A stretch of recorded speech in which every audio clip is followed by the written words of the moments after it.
Hey homies, this is a disclaimer for this episode. We talk a lot about a bullshit this time around, like a lot. So I know a lot of people are here for the coasters. That starts around the 42 minute mark if you really would just want to jump into that. Otherwise, appreciate everyone, as always, that gives the whole cast a listen. Y'all are awesome. We wouldn't be doing it without y'all, and hopefully y'all enjoy episode 92.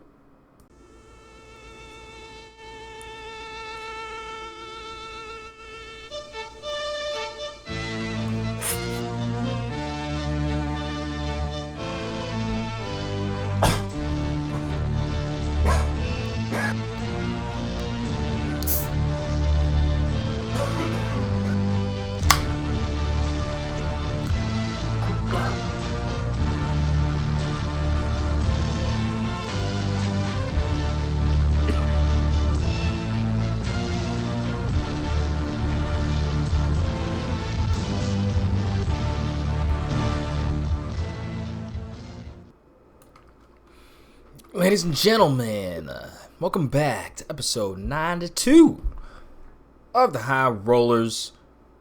Obviously, I'm here. It's West. You got Tyler walking around with And his my wireless and mic. my titties hurt. I was about to say, like, this dude just talking about his titties right now hurting. Like, I just completely took way too much of my vape, and I had to step away, coughing because I didn't want to sound like a bitch on the intro. but I kind of like, what did they give you? Like, I forgot what they did in the longest yard. Give him some like. Real quick, in honor of the second best substance abuse podcast. There's a nice crack of fresh beer. So fresh beer. I'm trying this Allagash Haunted House, which Allagash obviously a bit bigger now, but they're known for their main or at least northeastern brewery. For me, the Allagash White, one of the best, if not the best, wheat ale that's like commercialized now. But both of our beers are very purple too. Yes, they are. I see Scoop has just come back. What's the update actually? I have to get a new hot water tank because I was told basically my hot water tank was about to explode. So that's pretty cool. I was gonna say, make sure it's not pressurized. That was the Oh, first I thing. got the gas line off and I let all the fucking overflow out already. They told me to make sure I did that. Yeah. Then you should be safe. But those things are pretty scary and dangerous.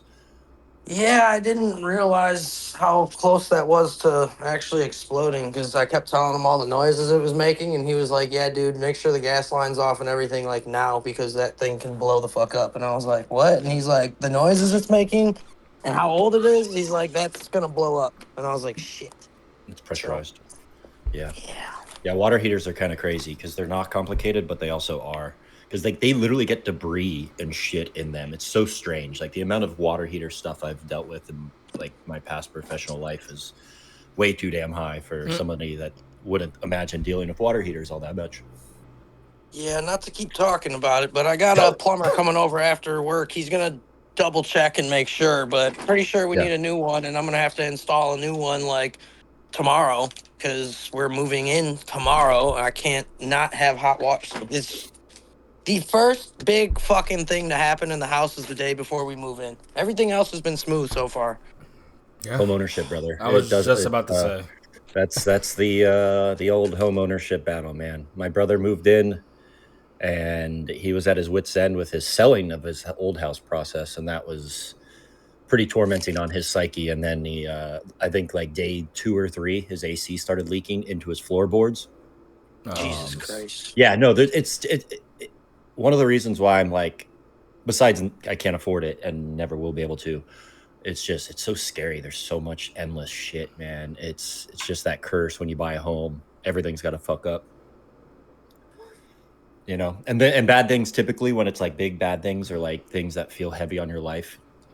I'm not like a spiritual or a believing type of person, but I do think bad things come in threes, which also sucks. So is this episode gonna suck?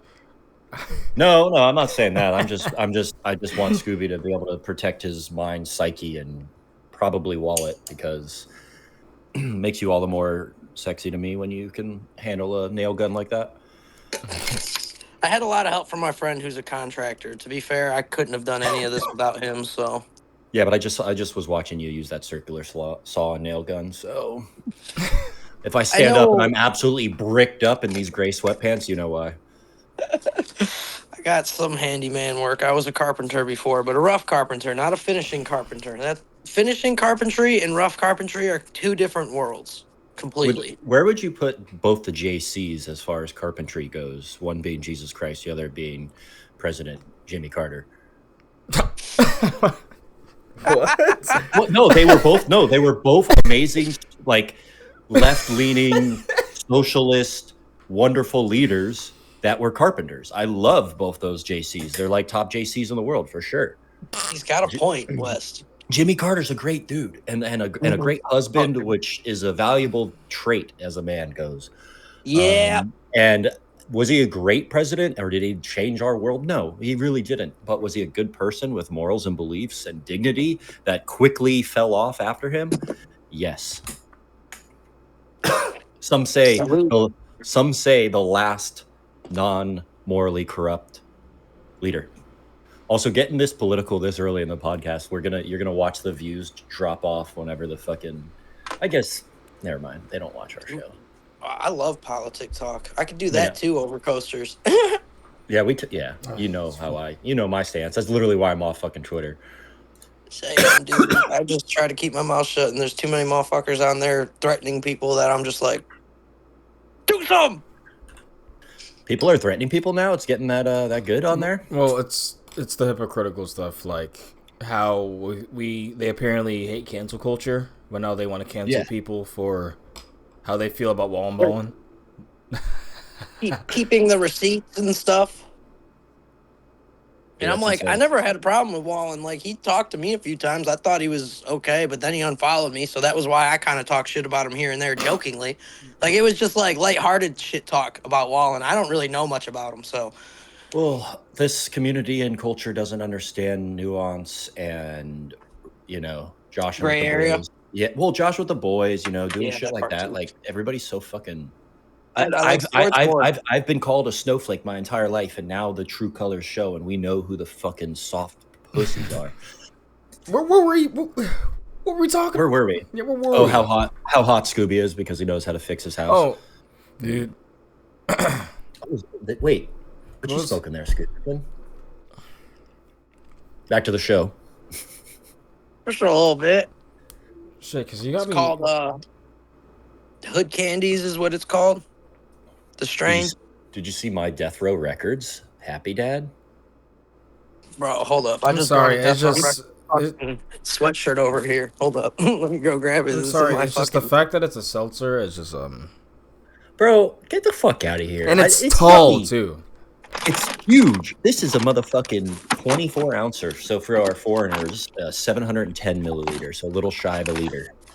Doesn't it say that on the can? I think it does. It's right on the bottom. Yeah.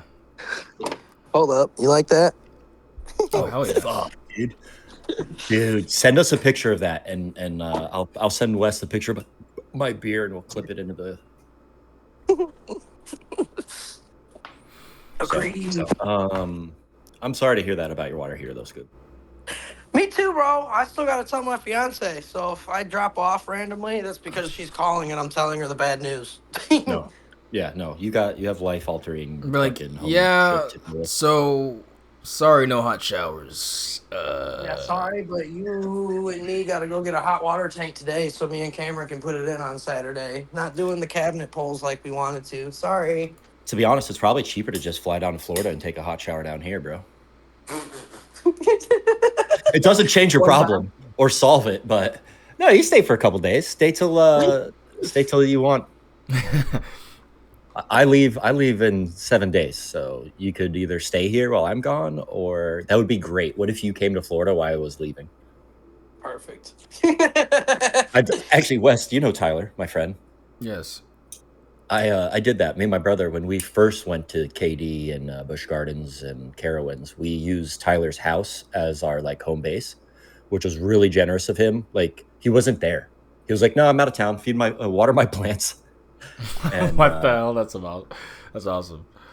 Yeah, it was. He's obviously I probably talk about. He should be on the bingo card because I talk about him like once every 3 or 4 eppies. Yeah, this beer is good. This kind of tired. Happy Dad again, seltzer is good, but and I won't take the slander. yeah. So This- it's probably I don't even know if it's drinkable. Like a few sippable, I'll say.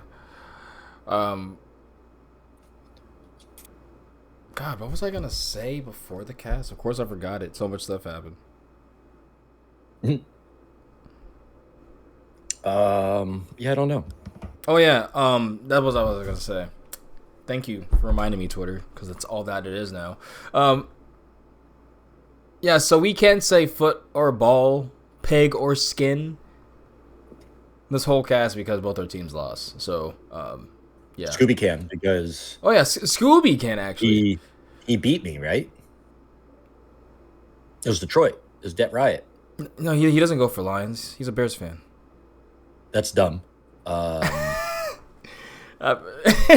mean, you say that, but truthfully, before their recent tenure, okay, guys, basically, long story short, it wasn't cool to be a Lions fan for the longest time. Who cares what's cool? You root for the hometown.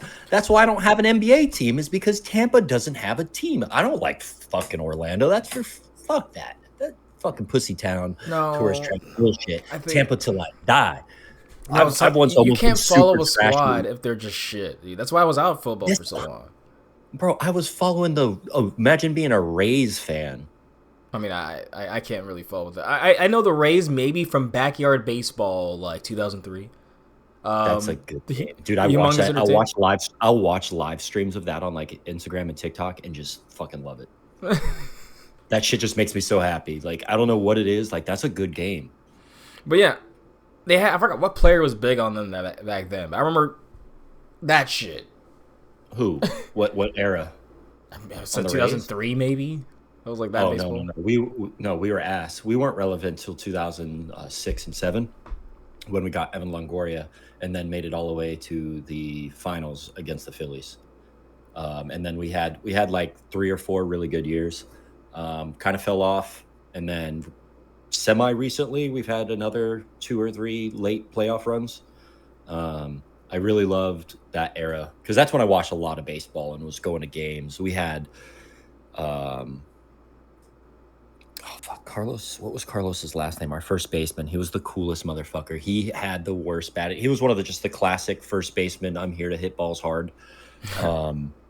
And he was a super cool Cuban guy. I watched him hit a grand slam game in a 4-game interleague series randomly when the Cubbies came to Tampa, or technically St. Pete where the Trop was. And that was fucking awesome. He hit a grand salami. I was sitting first base line about like 8 rows up. Holy shit, that was electric as fuck. Carl Crawford, he was like one of the fastest motherfuckers. He had like year after year, stolen bases, leads. BJ Upton, who was also awesome. Hey, do you remember the 2006, 2005 to 2010 era of any baseball or no? Who, me? Yeah. I hate baseball. Okay, never mind. I do too. I'm just listening, but my bad. I'll shut up. I find it interesting the people's passion. No, it's cool. This is more interesting than the sport itself. So here's the thing: the Rays we were never good, so we weren't popular, which is what got me to this point. So the games were always empty, and they were always super cheap.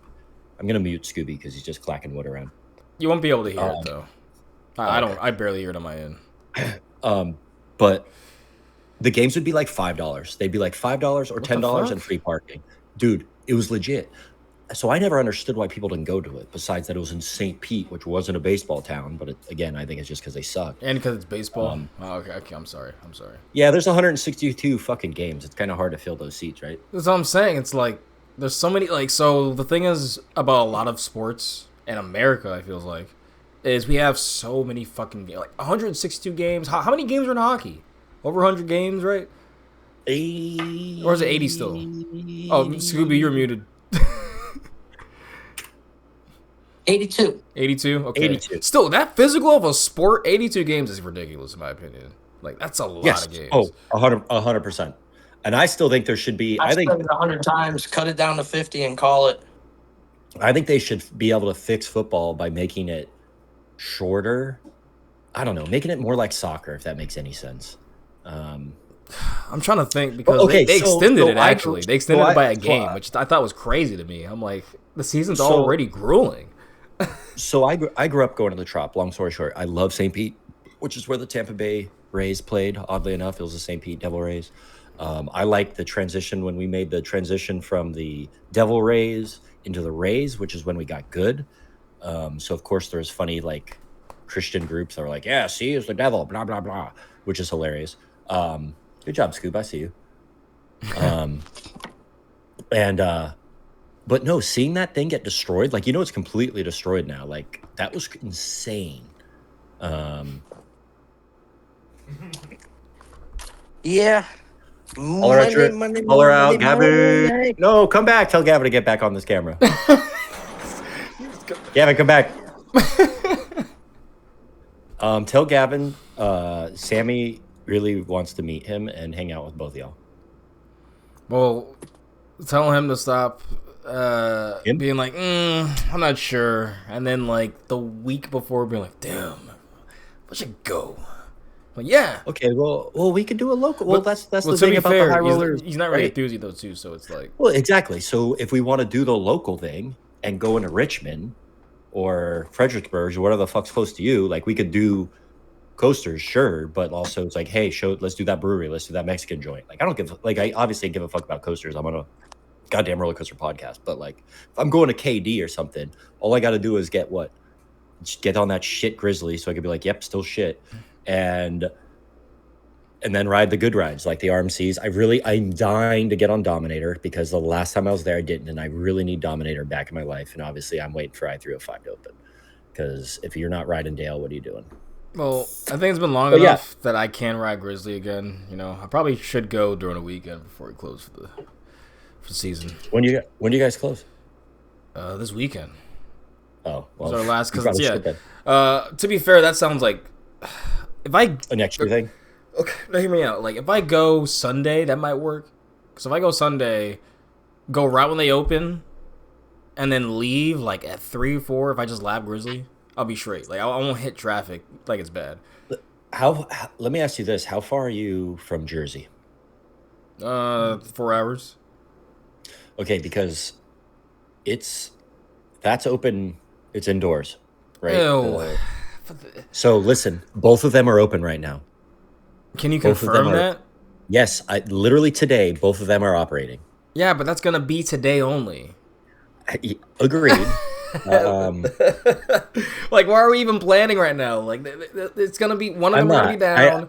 I'm just saying, just in general, which imagine a off-season high rollers hangout. Jersey's got legal weed.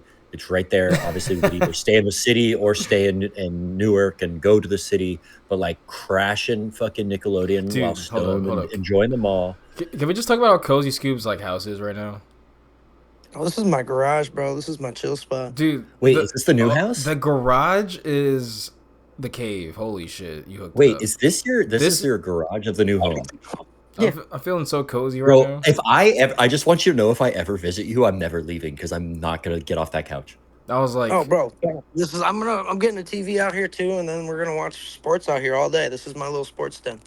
I'm gonna go inside to kiss you at breakfast, and then go back to my couch outside in your basement, and It's like- I will start paying you rent and be like, yeah, this.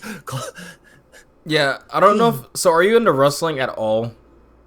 Who, me? Yeah. No, I think that I don't find Joe Rogan. I can't believe I'm mentioning that man's name right now, but I don't find him funny. But the stand-up skit where he talks about wrestlers and anywhere else in the world, two dudes dressing up, making up a make-believe fantasy in spandex and rolling around together would be gay. Other than the wrestling ring, I agree with that. It's really funny. Like, Wrestling is drag for straight men. I like, Yes. yeah, exactly. Which also That's what so I is drag. about it. Like drag Like, is for everyone, but yeah. and I'm not making fun of that. Like, it's not like I'm making fun of it. I just No, don't you're get right. behind it. It's literally I saw very Rikishi when I was a um kid. Rikishi put his butt cheeks in some dude's face in the corner, and I was like, I looked at my dad and I was like, what the fuck is this? I was like, I'm not watching this shit. Can we watch something dude. else? You know what's He funny would is I slap saw his that. ass Yeah, I and saw open his that. cheeks and put it on somebody. My He'd put reaction that as a turd kid cutter. is I'm like, where can I see more of this? I Like- liked Triple H and like The Rock when I was a kid. Don't get me wrong, and Stone Cold Steve Austin. Yep. Like I thought that Dude. was cool, but like as soon as I saw Rikishi do that, I stopped watching wrestling completely. To be that was okay, it. so that's the Attitude Era. That's what I'm saying. And- Attitude is And the Attitude probably one Era, of the best. Kurt Angle, Chris, rest in peace, Benoit, Chris Jericho. Rest in peace. Rest in peace. Yeah. Rest in peace. I'm not sure about that one, Chief. I'm not sure about that one, okay, Chief. okay. We talk- Hear me out. How much CTs do you think that man has? Still, You think that was of a sound like? Yes, obviously killing other people's terrible, but like he was suicidal and very mentally ill. Yeah. He had CC. I think his character and his person, that was never in his timeline without agree. all the CTs. I'm sorry. Same thing with his buddy, And yes, too. so maybe I rebuke that. He's a bad person. He killed innocent people, sure, but like, okay, so fuck Chris Benoit, Chris Jericho. That's the curse I meant to say. dude, shout outs to Chris fucking Jericho, still wrestling too. Dude, I like the Undertaker and Kane too. I watched Undertaker till, like, Kane and got Kane. unmasked. When Yeah. Kane got unmasked and like I never Trump watched and that. Vince McMahon did like who was gonna shave their head. That was like the last big thing I paid attention to at all. And then I kind of quit watching. Yeah, I never had. I stopped watching around once Roman and all of them came in. Like literally when they started coming in, like in 2013, 2014. There was a Zephyr Hills Firehouse that would still watch like what's the Thursday night one? SmackDown. So like if you're ever at that house or station, they change it up all the time, but yeah, but like bro, me, I was Friday. like I tried watching like modern wrestling and I was like, it's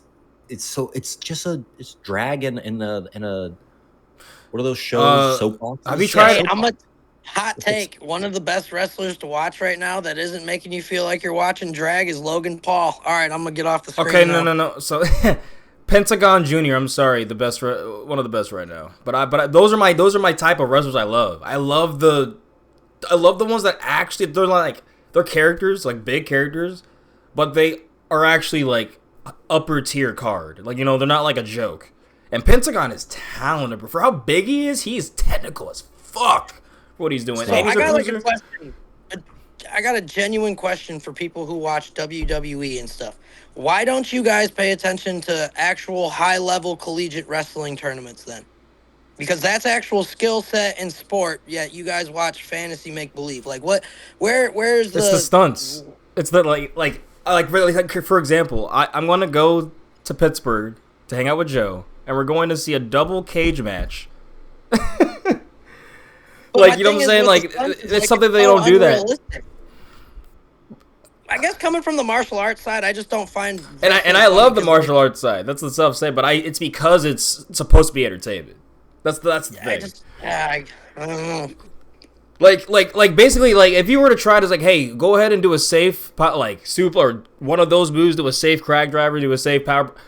Could you do it consistently on someone, and they have to trust in you to do it? You know, and make it look real. And that's the thing too. If you look at stuff like Bret Hart, my favorite wrestler of all time, I'm sexy. He understood the psychology of like now. There's no psychology anymore. Like in like WWE, AEW.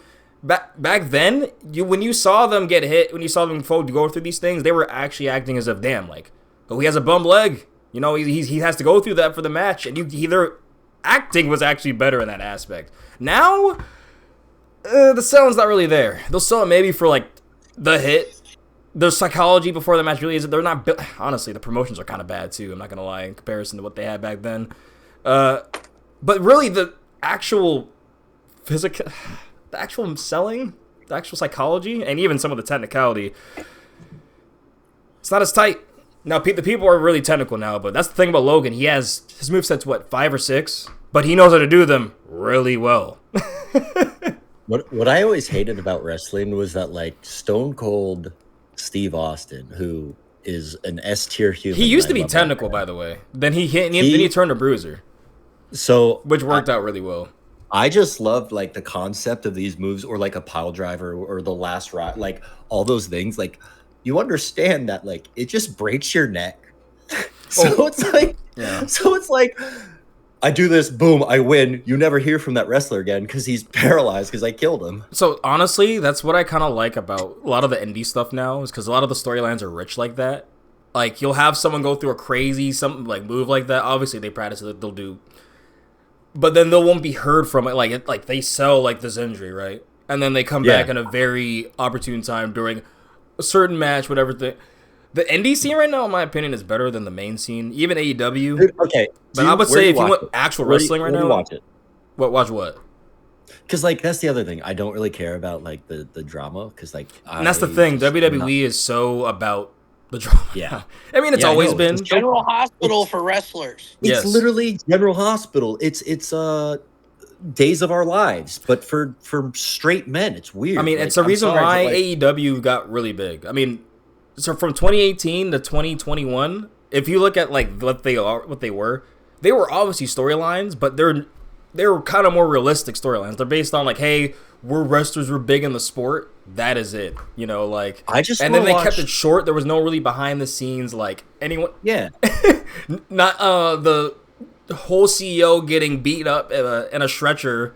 Love that moment by Steve, but I just don't know why it doesn't do nothing for me. It's not entertaining because like when they talk shit, it's not real. Like, there's never a payoff. You just talk shit for a fake wrestling match. Whereas like Conor McGregor says, "I'm gonna kill you and take your whole favela," and then he goes and knocks Jose Aldo out in 13 seconds. Like, do something about it. Like there's way too much yapping in.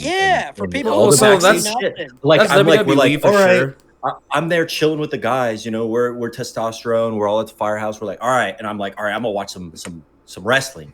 And there'll literally be like 4 chicks on the on the screen beating each other up, but like it'll cut away from their match. And I'm like, what the fuck? And then it'll like go to some dude who's this pretty boy blonde guy yapping his mouth. And I'm like, yeah, that's WWE now. Let's go back to the fight. Because AEW literally doesn't do any of that.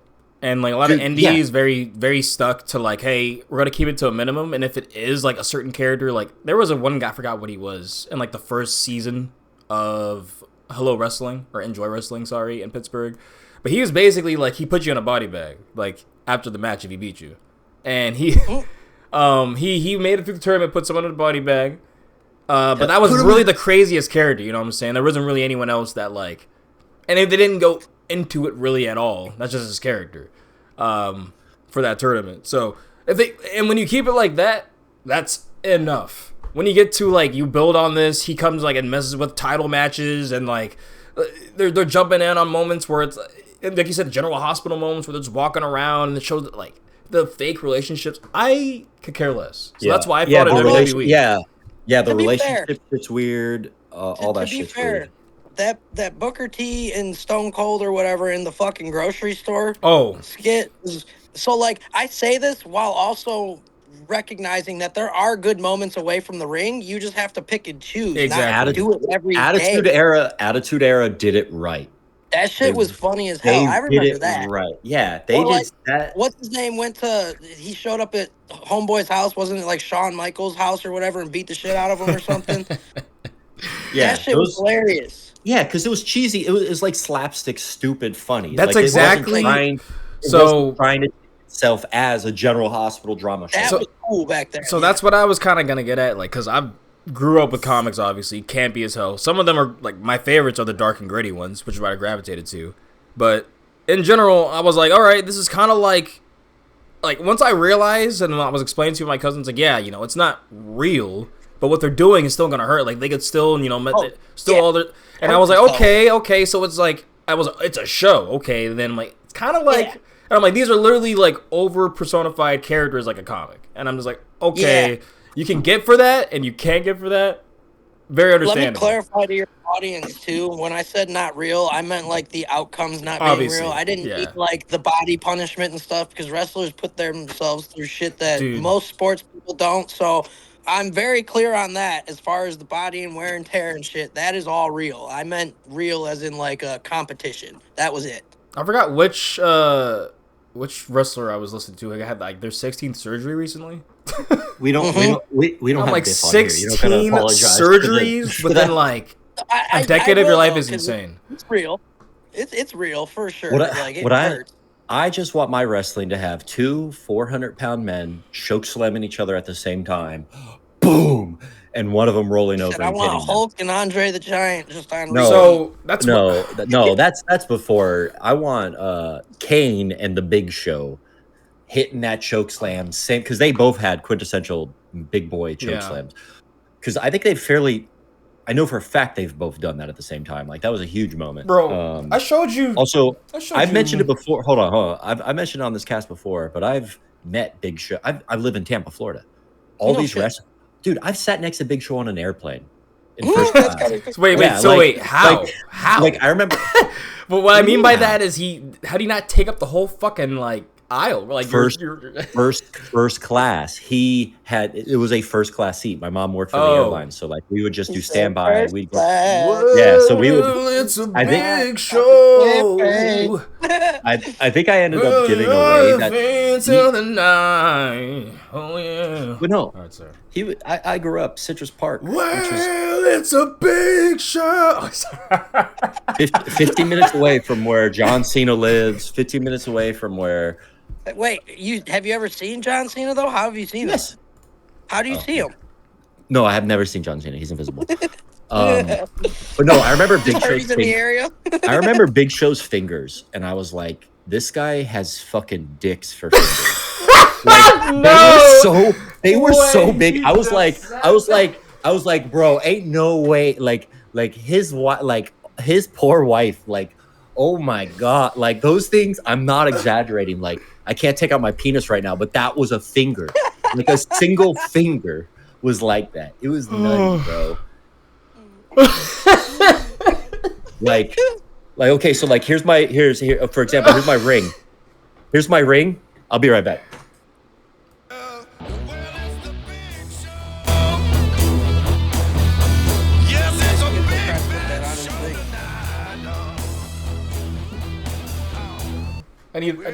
Yep.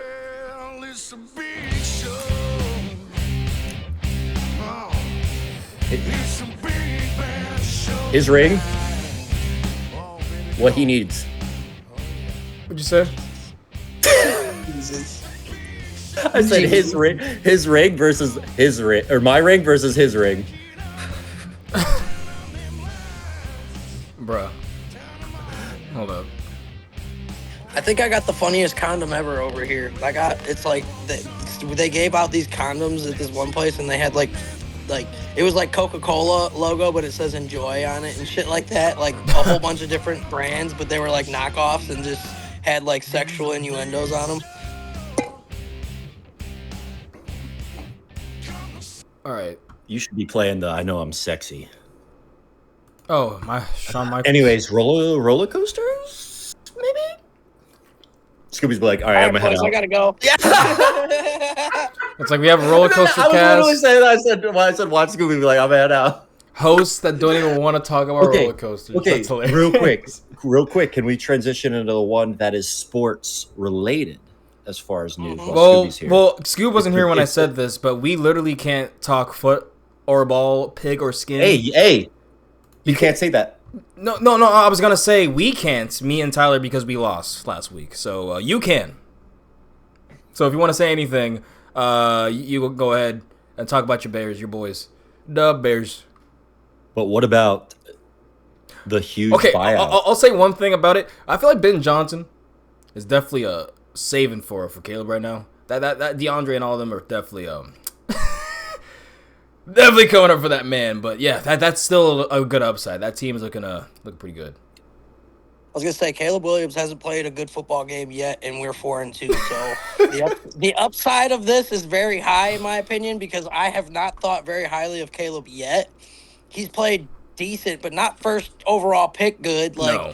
I don't know. I'm definitely a little nervous if he's ever gonna get it, but he's understanding things and he's playing in rhythm more. So I like that, but our offense still sucks. We have a lot of explosive plays, but no consistency. Yeah. And that is a formula for getting exposed later. So I I mean, the think Lions already did it to us. I think with Ben How big though is being there, that's really gonna help. Or what I like to call Jordan's doppelganger in football form. Yeah, I think it'll. Oh shit! Yeah, you see what I said? Damn, dude. Now Yo, like I tell him, I'm like, you look like Ben Johnson, bro. man. Yeah, I can't lie. After the first 2 weeks when we got stomped out by the Lions and shit, I was watching like pre-draft things and looking at quarterbacks because I was like, Ben's gonna give up on this motherfucker after this season if he doesn't get it. But I don't know. They're in a good spot. I Culture just seems good don't there trust too, it. which is I think is extremely underrated part. It's funny because you said like DeAndre Swift has been good, and meanwhile I've been screaming like fucking if I see DeAndre Swift on my screen again, I'm gonna kill somebody. But he's played good since the bye. But up to the bye week, he was the worst running back in the NFL, and I stand by this. He had the most yards before contact. He was number one in the NFL in rushing before being contacted, and he was 33rd in the NFL after contact. So the second he got touched, he went down. And Hey, I can't stand DeAndre Swift. Get that motherfucker off my team. Sorry. That's it. That's all I got to say about the Bears. can I say something real quick on like a slightly more somber note? Yeah. Go ahead. And football related is You know, we could be sad. I'm joking about we can't talk about. I'm just gonna say can't talk too much because the passing of Doug Martin. Yes, rest in peace, man. Rest in Yeah, peace. that That dude had some energy. He had a couple good years with us at the Bucks, and I watched plenty of Doug Martin running all over. Yeah. yeah. So speaking of yards after first contact, dude hustled. Yeah. And, Dude was an angry runner. One of my favorite type of runners. Which I think honestly, all the best runners in the league are angry runners right now. 1989. That's sad, man. Yeah, dude. I saw that and I was like 7 years older than me. That's it. What the fuck? Yeah, A year. it's getting to same that age as my girl. It's getting to that point where you're like, I mean, obviously, even when I saw people around my age when I was like teenager, you know, like barely even maybe before 21 it hit, but now it's like, damn, like, because I know how much life I've lived since then, how much I've grown since then. He died in police custody. Who did? Doug Martin? I actually didn't know there was more information out. Yeah, they didn't release information when it came out. What happened? This is literally turning into a sports. Hey, so you guys want to talk about Kyle Stefanski? Upgrade. I'm kidding. I'm kidding. Yeah, he did have like drug and mental health problems later in his life. I mean, being a running back at the NFL, it would not surprise me if again, that's the thing. CTEs, man, those are a fucking real thing. They're gonna fucking change you. It's I've said it once and I've said it again. If I ever were to have a child, they're not playing football. Period. Well, it's like it could be CTE or it could be literally they get addicted to the opioids that they give. You get addicted to because that fucking sport is so dangerous and all that. Like, no, I'm sorry, you're. It's a fucking. They fucking shoot you up with tramadol and steroids right there. I will say this season does feel like there's definitely a lot more cranking up for some reason. Which is sad because as an attitude era badass millennial born, I like my hardcore fucking NFL. I like when we had fullbacks and Mike Allstott's I formation, up the gut, breaking your neck, breaking your spine, CTEs. That's fucking physical awesome football. That's the thing. They need to do something to make it safer. They need to do better pads. They need to enforce Guardian caps, in my opinion. But Scoop just left also, when I said that. Also that. But well, he's probably. But now they're bringing up like the turf. This is getting crazy. I need to make like a note. Be like, all right, coasters will happen around this mark. You know what I'm saying? But like, they're talking about the turf and shit now, and I'm just like, bro, it's hard. It's carpet. It's carpet on. No, it's not even carpet. It's like concrete, bro. Like that's what I'm saying. It's carpet over concrete. They shouldn't have that. That should be fucking natural dirt and grass. Like when you watch those old school games with those old school guys, and like when Favre started, those muddy like I don't know, that's a lot easier than AstroTurf on your fucking head. AstroTurf, excuse me. And it's I don't know, because it's like a lot of it's for me, and what I'm noticing, it's a lot of soft tissue this year. A lot of soft tissue. That's the thing. It's a lot of hammies.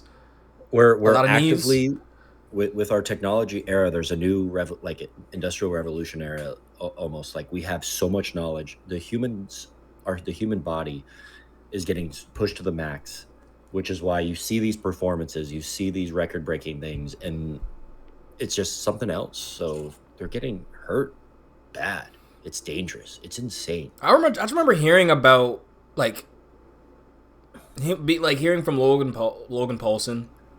Before you click off that window, I love that the Legends of the Hidden Temple is watched. That's such a good fucking track. Yeah, but I just remember hearing from Logan Paulson and stuff when I used to be around some of the players, and just hearing how he played it. I've been hearing how some of the linemen would just be literally have bloody jock straps and shit, just because it's chafing their thighs and stuff so bad during the game. They're pushing themselves so fucking hard, bro. And that's where I remember this. I was like, damn, and I'm going to want to play this. High school played a bit, got 2 concussions, but I played hard. And that's the thing, is that you play hard. 3 more concussions away from killing your wife and kids before yourself. Oh Jesus. Well, we want to victimize and say, I don't know. I guess I need to look more into Chris Benoit, but I do feel for the man because, again, his move was a flying head dive into the fucking... come on! So that's why people say Cam Scatterbo isn't going to make it more than 5 years, bro. Have you seen his plays, though? What's the Tua guy? Doesn't he have 10,000 fucking head injuries? 10,000. I mean, basically, I think he's gotten 3 his whole career, maybe 4. But regardless, each time you get a concussion, you're more likely to get another one. Yeah. And yeah, I know. Yeah, his decision making. I feel like he might honestly. This might sound fucked up to say, but he might have it now. To be honest, though, his decision making, his how he talks to the media and what he says with his team, he doesn't think straight or clearly. At least before, I want to say it was before his recent one that took him out for the whole season. That's his last one. Ever since that one, but yeah, now we're talking about the fucking Miami Guppies. We're talking about the Guppies now. All right, let's reel it back in. But shout out to Nightcap. Shout out to Nightcap. Shannon Sharp and Ocho. Dude, Shannon Sharp with the fucking banging playing in the background is just peak famous person lovemaking. Wait, what? I was in Hershey Park when that was dropping, and I was like, this is the fucking greatest. You know how he got in trouble? Oh, when that dropped, okay. Yeah, last year. It was fucking awesome. Oh, well, the first time, when he was in the IG live? Yeah, when he was in the IG live, just straight fucking baby making sweet, passionate love. I mean, he beat the allegations, I'll say. There was allegations against Shannon Sharp? No, I'm saying, not actually bad in that sense, but I mean, you did hear about the recent one, right? Why he stepped away from ESPN. Well, those were actual allegations, but I was saying he a bit sus allegations. Oh, fuck that! No, he just knows how to dress. That man can. Well, I mean, and he has a bit of a lisp, a little bit of a spicy lisp. Sometimes. Okay, whatever. Teach their own, I guess. To me, in no world is Shannon Sharp a gay man, but what do I know? Yeah, for me, I never doubted it. I just thought he was... If I sound different, I did something with my mic. 47 minutes in. Let's head to Temple. Get into some news here. Maybe Scoop will come back, but let's talk about some of the stuff here. They're already getting rid of the back to coasters. I'm doing this. Yeah, I'm gonna make sure to put a note in so the people that feel fit about this. Yeah, I mean, what? When other people listen to cast, they don't just talk about that one. I mean, some people do, but you know what kind of cast we are. Come on. Are we only doing news, or we should post and doing trip recaps? Because I really think we need Chris and Nessa's. Well, you're gonna pull them on now? Tour. No, not now. Not now. Of course not. But what I'm saying is, we try to see when they're free. Same with Joe, because he just went to Georgia, and we either have that be the episode where we have them do the trip reports while bullshitting, or separate episodes with some news in there. True. See, we have some structure. I want to get. It's just we. I want to get Steph on. I want to get Steph on here. Rails. Oh hell yeah, yeah. We definitely that would be. It's kind of overdue because she can't. I went on there. I mean, yeah. I mean, when you think about it, she is a fucking high roller, right? So it's like. I would love to have both of them on because I think what Magic Job does is definitely a bright side. What we need more in the content creation side, just having fun with this shit. I want to support and get some of the good, not some, but like the good women of the community on. They're pretty valuable. So Nessa, I really got how do we not have Nessa on here? Like she's a shining light in a pit of darkness. I need to convince Chris to convince Nessa. Well, I need to have Chris to convince Nessa. They just have to come together. Realistically, they'll be fine. She'll be fine with that's him. What I'm saying. I was like, hey, tell Nessa, come on the cast, talk about Europe. She has to be excited to recap about that.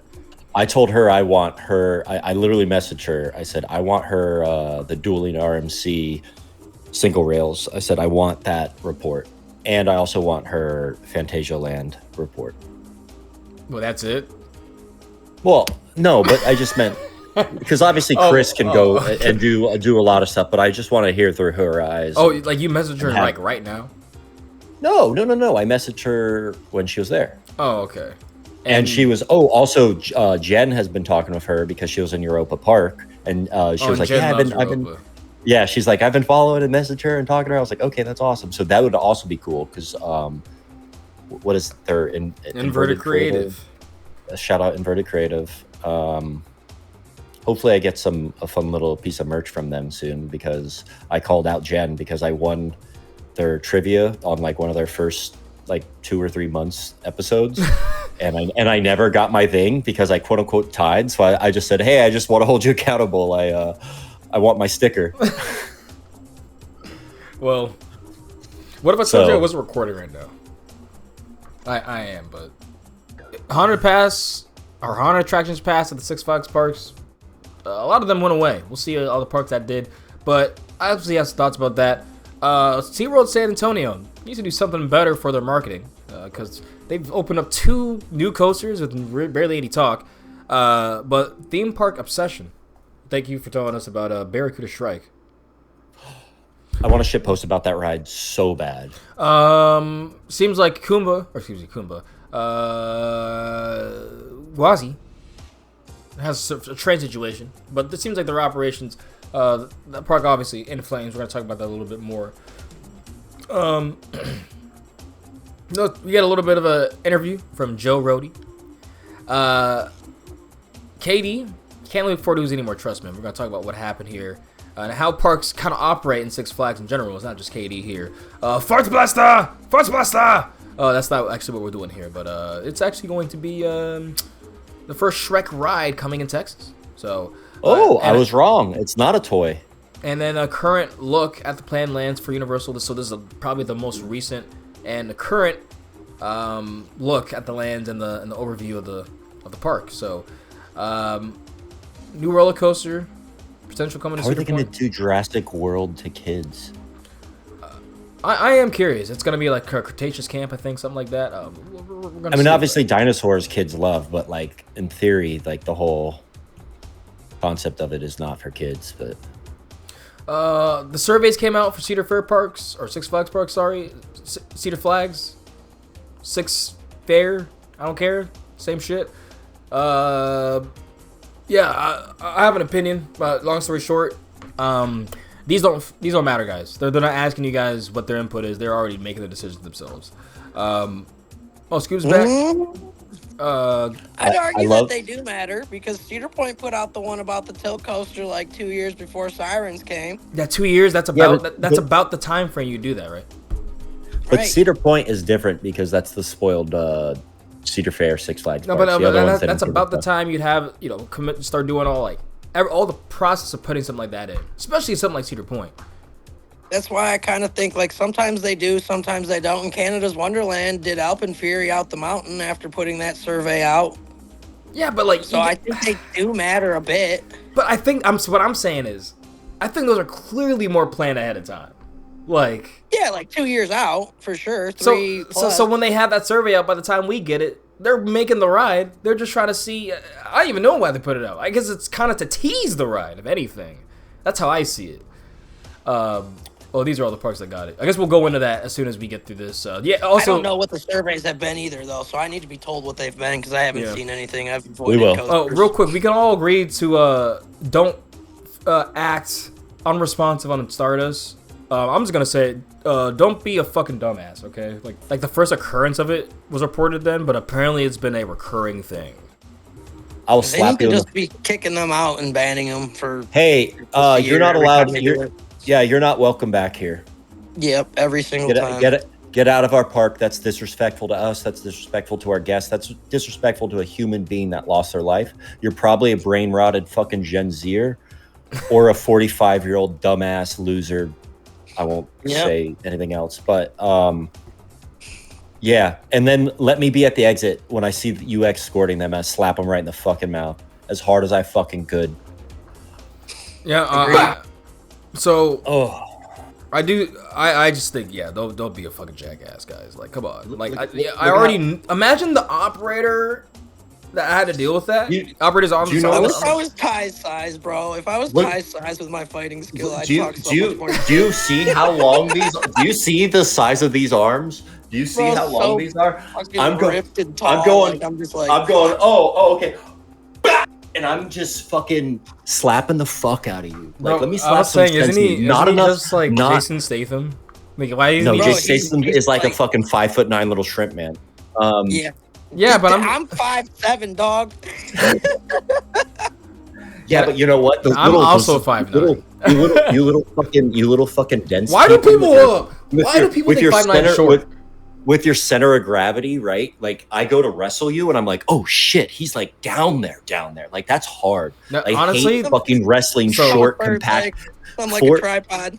Yeah, fucking compact short people are so fucking hard to wrestle. Give me another fucking tall dude and a lanky I don't dude like to wrestling wrestle. though. I like boxing, and being Exactly. small and wanting to box doesn't work. No, I was gonna say I'll fist fight you guys all day long. I don't want to fist fight people my size. I do like wrestling people my size, but I don't like wrestling people your size. If that makes any sense. Opposite. I like fighting people your Exactly. size. Yes. I can Yeah. like usually hit you in your stomachs really well. Mm. If kicks are allowed too, I'm pretty good. But anyways, I would love to just use this fucking wingspan and slap the fuck Me out of too, somebody. man. Slap I some would love sense it in too. somebody. Anyways, as we were, carry on, Wes. But don't let me catch you fucking doing that. If I catch you fucking doing that, wall and ball and whoever the fuck, Why did you call? Why did you say wall? I don't know. I'm just saying anyone. I'm wearing fucking Out of all 12 people, rings. why would he do that? Like he's like the universal like. That's true. love. But I'm saying people. Yes, you're right. You're shout right. out Wallen. Shout him out, bro. He's got the right takes on that park about chicken tenders. So Mm. So yeah, that's basically all the smaller stuff. So otherwise, no, we have what is it here? What is it here? There's actually smaller stuff here. I think it's ridiculous to think that apparently sources close to Tron Ares film believe that it was ultimately an advertisement for a Tron light cycle. bro, what if they're not wrong? Because That that, sounds movie dumb as is a fuck. joke. I know, but how much did that movie cost? Because like you hired the joke actor, like like the Kung Fu Fist, the fake Kung Fu movie, where like we hired him as a joke. Like that's literally how you treat that fucking clown of an actor. Like, hey, do you want your movie to suck and not be taken seriously? Here's Jared Leto. He can't do anything besides funny? have a decent band. Fun fact: he's ended 3 franchises now. The suit, like the DCEU, is done because that Joker. What else was he in recently? So the Sony universe with Morbius and all that. They added him to that, and Morbius. and then now that's over. I mean, I think they were actually no, they weren't guaranteed any it then, but it was kind of a wait and see, which I don't know why you'd wait and see with Morbius as your movie with Jared Leto. But then yeah, they don't do any movies anymore. The only one they really were able to do finality with was the Venom series, and then yeah, now Tron has also come out and said, yeah, we think we're done, doing theatrical releases. We're done with the big screen. So this is 3 for 3 and ending big franchises. Granted, Tron is nowhere near as big and relevant as It could have been. It could have been, yeah, because they waited so long between every installment. Legacy was awesome, people loved it, and then they waited literally over 10 years to put out this with Jared Leto. Like, come on, man. Like, I'm saying this as a Tron fan. I fucking love Tron. I didn't go see this because of Jared Leto. Sorry. Like, I heard it was, it looks great, like, awesome. It looks like a Tron movie. As an advertisement for a Tron Light Cycle Run? There's no fucking way that, like, it doesn't make sense. The ride, first off, the movie is apparently there red. A lot of emphasis on the light cycles. I don't even think so. Like, because they also, they made the ride red. Yeah, but apparently it's not even an overlay. It's like it's like kind of like how the dragon works, like one of those type of set pieces. Like, I know it's not an overlay. They literally have LEDs and screens, so they just changed it to red. I've been there at night every now and again, like every 10 cycles they'll do that. That's what I was going to say. Just because it's supposed to represent, because there's like teams, there's the blue team, there's the orange, there's the red, whatever, blah, blah, blah. So like they will cycle through that, but due to this movie and advertising for the movie, they've had the red layover at night and stuff like that, which is cool. And I'm sure they've probably very easily can change like the Q stuff to also be like that.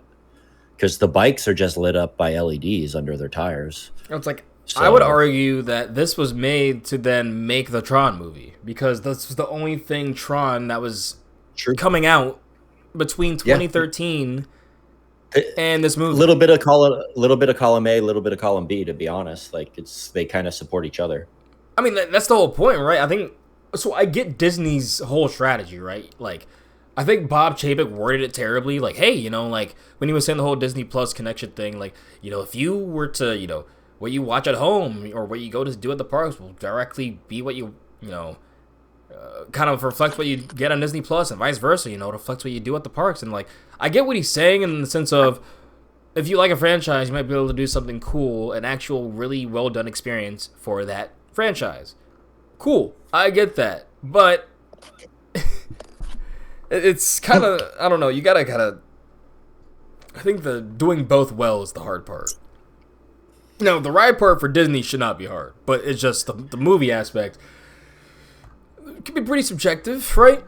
But anyone can go into an experience and think it's alright. You can make a silly campy story, they won't care, as long as they're feeling cool in the moment. That's the whole point of the ride. That's what Disney does well. I still hear that ride's mid, though, so I just don't know. It's cool if you get a lot of room in your seat, which you can, because they don't do anything. You just support yourself. It's short, but honestly, the positive moments are good. I don't think it's a bad family ride at all. Obviously, it's at Disney and a new fucking thing next to Space Mountain. There's going to be a wait. But when you marathon it 21 times in a night after hours, it's fucking kick-ass.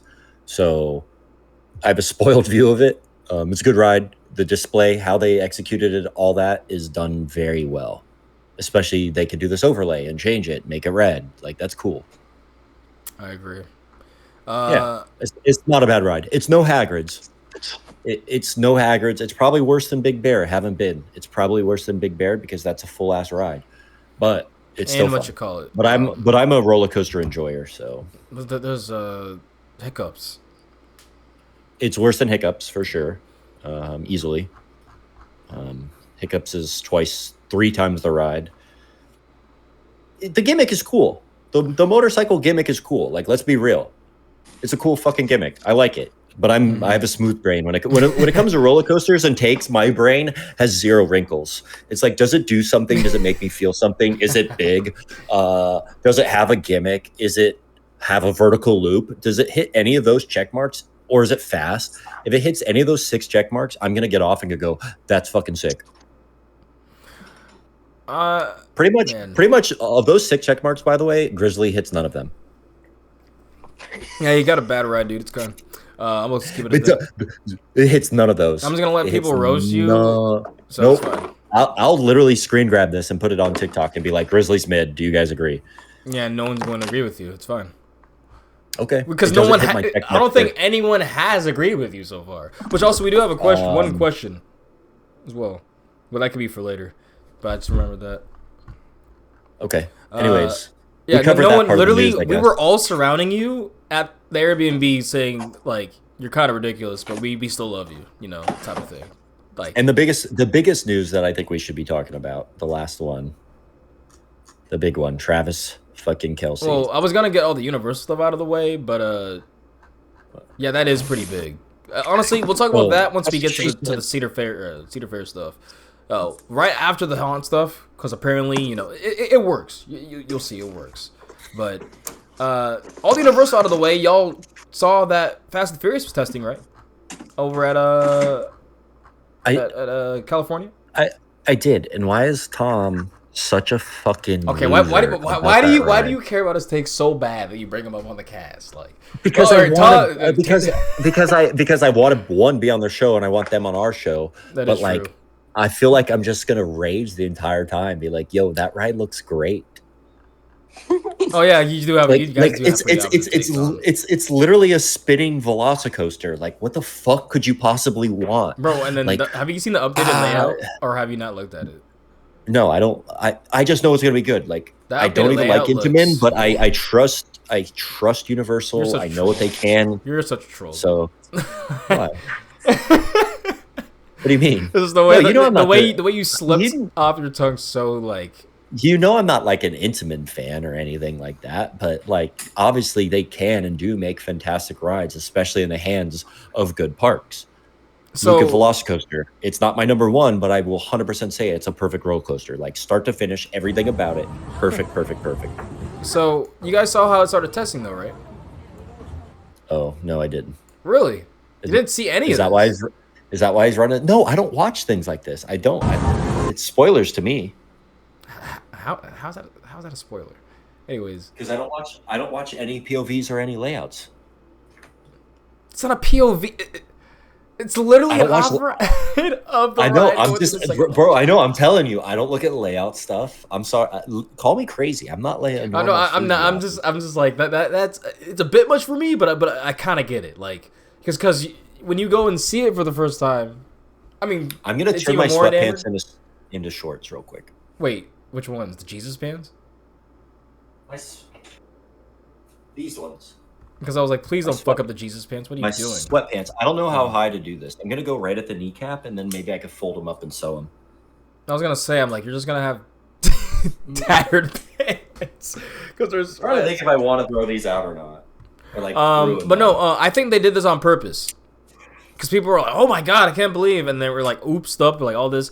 I think this was purposeful because there was one shot that you get a few shots from it in the park, but there is one specific shot that I'm like, yeah, this for me seems kind of purposeful to advertise the ride for a bit. I wish I could find it. God damn it, I don't think I can. But there was basically a crate. It might be on this page actually, showing it. Or was it? Or was I already on this? Yes, I was. This right here. You guys see this shot? You got That this looks walk fucking- around in the park.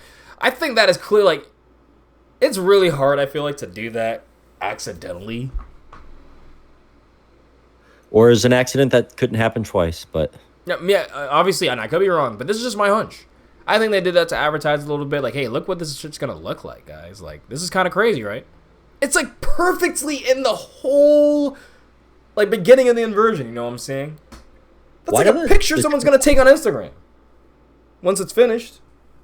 imagine it spinning though. Imagine one car looking down Yep. and looking up. One looking up, one looking like. backwards, Yeah. and one looking forward.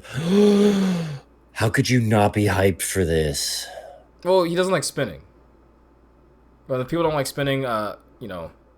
Grow up. Sorry, you don't like roller coasters and elements that are What? cool.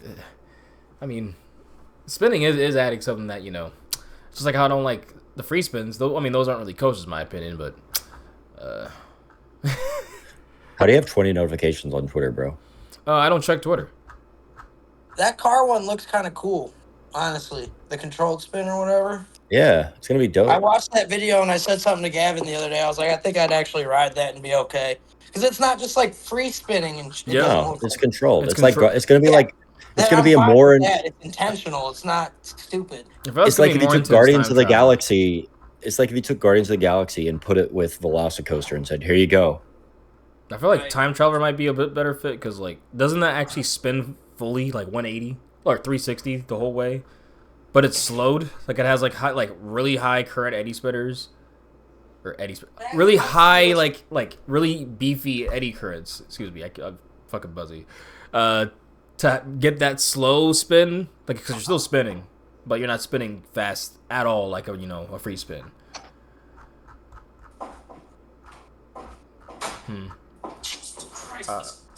Yeah, so yeah, back over to the east side. I think that might be the last of it, though, is because they did end up moving this, by the way. It's definitely not stuck there anymore, and we're assuming it went through the rest of the layout.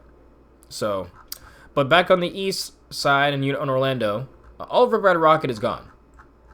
All of it's gone. Yeah. It's pretty crazy to think, to believe, to see.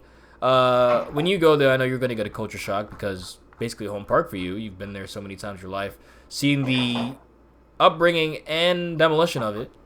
I mean, yeah, that has to feel a bit weird, huh? Yeah, it's going to suck. That ride was a people eater monster. I loved it. People eater monster? Yeah, I wouldn't say that, but sorry, if you hear noises, I'm in the kitchen. I'm sorry. As is Scooby doing home construction before his water heater blows up. I'm trying to move this table, but it's heavy as shit, and I don't know where I want to put it. And this is basically, yeah, isn't this the fact that they're doing this during HHN is crazy, which is also why I'm kind of sad. I'm don't see that. Yeah, you used to be able to walk under all of this, dude.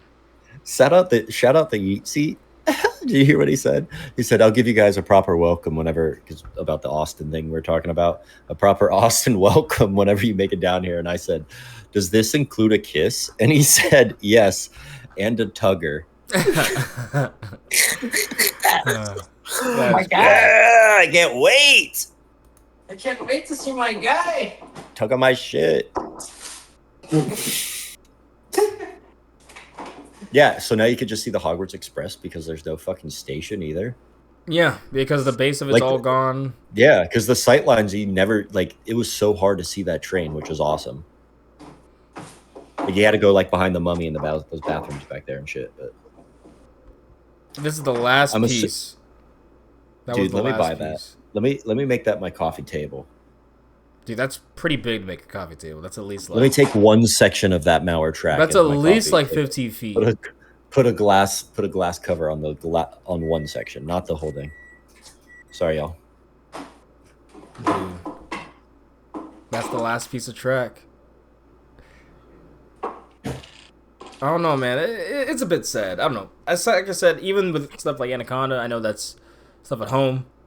But, any ride for me, even though I'm not necessarily a big fan, because I definitely was not a fan of Rip Ride Rocket, it's sad. Because, it's a coaster that people put time into, people design, they have the potential, being there, and I know that not everything lasts forever. In fact, it's basically staying around in the amusement industry is being inducted in the Hall of Fame.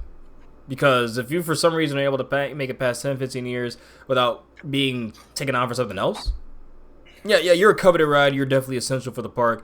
People would be pissed and would not go, potentially, if they heard that ride was getting taken down. It's something they can't imagine going to that park without. And Rip Ride Rocket, unfortunately, I can't say it hit that bill. So they have better ideas. They have better plans.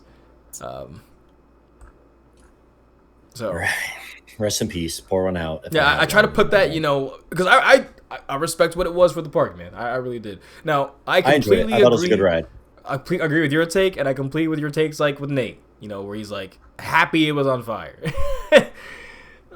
I see both sides. But, I've had great times on it.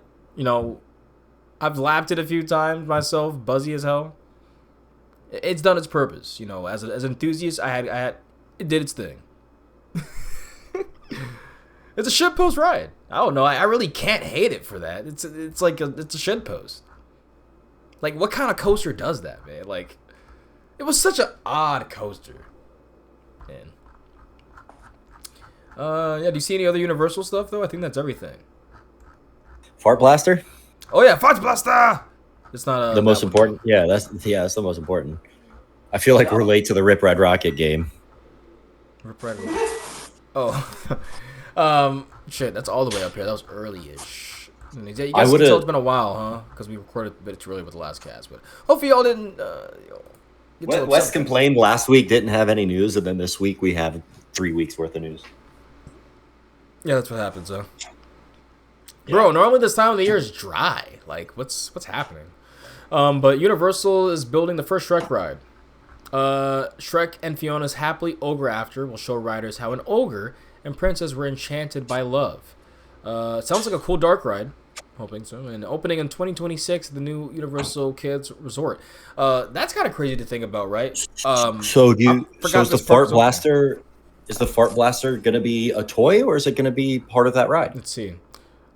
So also this will cover the overview of the the whole actual confirmed lands and the layout of the park as well. Oh, fuck. Yeah, that's I gotta go there with my baby. Little baby girl. Got some poster news for everybody. Hold on, let me see if I favorited it. I liked it. Universal Destinations reveal the names of all 7 lands. So yeah, we'll go into that. So Isle of Curiosity, I'm assuming, is like featuring something Gabby's Dollhouse. I never even heard of that. Holy shit. That's apparently a DreamWorks thing. I don't know if you walk into that. I'm assuming that is just, the first left-hand side. The fact there was a SpongeBob area, I have to go to this park. I'm sorry, I have to go. I don't know why it's taken so long for a park to do a SpongeBob area. Shit. It makes no sense to me with Paramount having the parks, right? I feel like we should have seen SpongeBob shit all over the place. SpongeBob was already bank for them back then. So, I don't know, like, for me, the fact we're getting SpongeBob... We have SpongeBob lands. Where? Universal Orlando, okay, New Jersey. Where's the SpongeBob land in Orlando? It's like he'll walk around, but he's not. Yeah, he's not a. There's the store. There's the store. Oh, there's no Bikini Bottom, but yeah, there's not even a Krusty Krab, or is there? There is a Krusty Krab pizza. Krusty Krab pizza? Where? In right across from the Animal Actors spot, outside of ET. Before the kids area right there. So that's what I mean. Like, it's all combined. The fact we're actually getting a land, an actual, and look at that. That is a clear, like, chunk. That's one of the biggest parts of the park. Is that right when you walk in, that's a pool. That's part of the hotel, which is part of the main entrance. I think that's kind of cool. I'm not sure they need to do that, but maybe maybe it's saving space actually. Now that I'm thinking about it, Jurassic World Adventure Camp. It's going to be right, if you keep going right here on this park map. Yeah, that seems like that's going to be... I don't know what they're going to have there. I mean, it seems like they have expansion all the way in the back here. And for a few of these areas, so... They're not too worried about space, but this current stuff looks like it's going to be cool. I think we'll have the Epic Universe, like, lack of depth at first effect, which is sad. But just like, because people will be like, hey, it's great if you just do all the rides, but then the people that don't do anything else. Yeah, but it's for kids. I don't think it needs that level of depth. Like if Camp Jurassic, I agree. Yeah, like it needs to just be like fun. There, if they have a lot of moving parts, kinetic energy, like jungle gyms, actors, stuff that kids like to do, families can do together. Yeah. That's really all they need. And honestly, a lot of enthusiasts hearing this are like scoffing, sucking their teeth. They're like, ugh. Yeah, but that's not what this park is for. Like, you think Troll, like... Do you guys actually want to go to a Trolls Fest land? Like, let's be real. Like, Shrek Swamp, I want to go to. Puss in Boots Del Mar, that's sick too, but I think you should honestly probably just put, the Shrek stuff together and make another land. I was going to say, that should be 2 things. Unless they want Puss in Boots to have its own ride. That looks like a big show building back there. I just think that's kind of a wait. Like, you could have had another land there, in my opinion, because they're the same IP. Yep. There's literally the same world. In the recent Puss in Boots movie, they called back to Shrek stuff that happened. Or anything Nintendo related. Like, when are we gonna have the Nintendo world, bro? Bro, if they put like, what's another popular? Let's like a popular Nintendo IP, like Sonic. That's Sega, but. Don't they own them now? I don't know. They're in fucking Super Smash Brothers. Yes, but that's because it's a crossover game. There's also, Bandai. There's a lot of different publishers involved in Smash. That's the whole special nature of the game, especially with Ultimate. It kind of literally is like, who the hell is going to be in the game? Like, why is Snake from Metal Gear Solid in the game? Why is Bayonetta in the game? Why is Sora in the game? Well, Sora makes a bit more sense, but like, yeah, you have like basically almost Disney, even though there's no Disney actually. Actually, is Goofy? He could be. I don't know. Basically, they have so many. Not. They have so many different crossovers. So okay, Pokemon. Then I would say Pokemon. Then that I could see. That would actually work. Imagine having a fucking Pikachu ride. Like, holy shit. Pikachu ride. Honestly, you could do like where you go through the safari or. I'm about to say you could. Safari Zone or some shit. Oh hell, fuck! If they had it where you get Pokeballs, Safari balls. Family-friendly dark ride, just like the Yoshi's Island at Epic. That easy, slow-moving people mover. You have a safari ride, but instead of looking for Yoshis, there's fucking all the Pokemon, preferably Gen 1, but what do I know? I would say you make... I would say you could do something like that, but also you can make web slingers, but good, and have like a mechanism, maybe with AR, too, because, they've been using that as well, and have it to where you're literally in a situation of trying to catch a crazy Pokemon. Make it like a dark ride where you're literally trying to see how good of Pokemon, how much Pokemon you can get. The higher tier Pokemon gives you better score. If you get a legendary, you're able to, get... I think that has some potential. So that would play almost, like you said, AR. That would be more like a Mario Kart. And then you don't even have to worry about the fast-moving fake aspects because you could just be catching Pokemon. Because you do have, the shells and stuff that you pick up, collect, all that. It'd be awesome. That's a good idea. But again, they don't have fucking Pokemon here. Yeah, they have... No, to be fair, Puss in Boots is cool, but if they're trying to make it its own thing, and the DreamWorks IP, I guess, okay, but I still think they should be together. They're, they reverence each other. They're next to each other in the lands, though, so... But if you keep going past there, this layout is kind of funky. I can't even tell from this how to get through Shrek Swamp to Trolls Fest. But Trolls Fest is on the left, and then obviously Minions versus Minions in the middle. That's where I thought Fart Blaster was going. So, let's see. Reveal all the 7 names. Specific opening date has not been announced other than 2026. DreamWorks Shrek Swamp. Official description. In Shrek Swamp meet Shrek and Fiona. As you take you through their fairy tale or ogre tale love story. Attractions in Shrek Swamp. Shrek and Fiona happily ogre after. A ride showing how an ogre and princess were enchanted by love. Shrek Swamp and Smash. A playground built by Shrek for his triplets. And meet and greet with Shrek and Fiona. And for some reason, this website broke. Okay. Yeah. So I don't know where Fart Blast is going. Maybe it is. Let me check real quick, just for brevity here. I don't see it anywhere actually. So where's the Minions? I'll look at that in a bit. But SpongeBob, Mrs. Puff's boating school, named by Universal but not described. I'm assuming it's some sort of self-driving attraction. But this seems like to me, what I like about this park, this would probably be my favorite park ever if I were a kid. If you're a kid growing up in this area right now, holy shit, you just won the lottery. You're going to have such a fun time for like the next 5-6 summers of your life.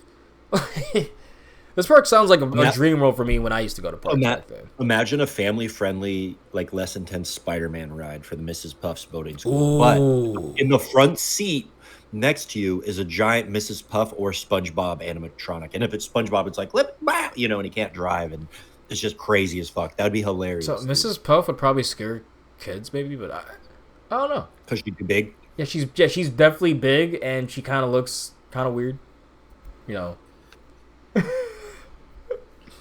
My diet, Dr. Kelp. Yeah, so we're doing Mrs. Puff's boating school, a Pineapple Paradise play area, Muscle Beach, a relaxation zone, and meet and greets with SpongeBob, Patrick, Sandy, and Squidward. So they do have those at the other Universal parks, but because I remember seeing I got one SpongeBob before. Illuminations Minions vs. Minion Bellow Bay Club. Official description: let the games begin as Illuminations Minions overrun a peaceful retreat. When yellow minions try to tame their purple counterparts, it leads to a wave of unpredictable, water-soaked fun. So a lot of this is water raft ride, and meet and greet with the minions. I will say this is a very, pun intended, but very dry park at the beginning. Now this will be good enough for kids. They will tire them out. You basically go through 2 or 3 lands, and they probably should be good, to be honest. But maybe not. Shit, if Minions only has one ride, I'm sorry, that's a bit shallow. And they're in the middle of the park, so I'm not sure where you can expand.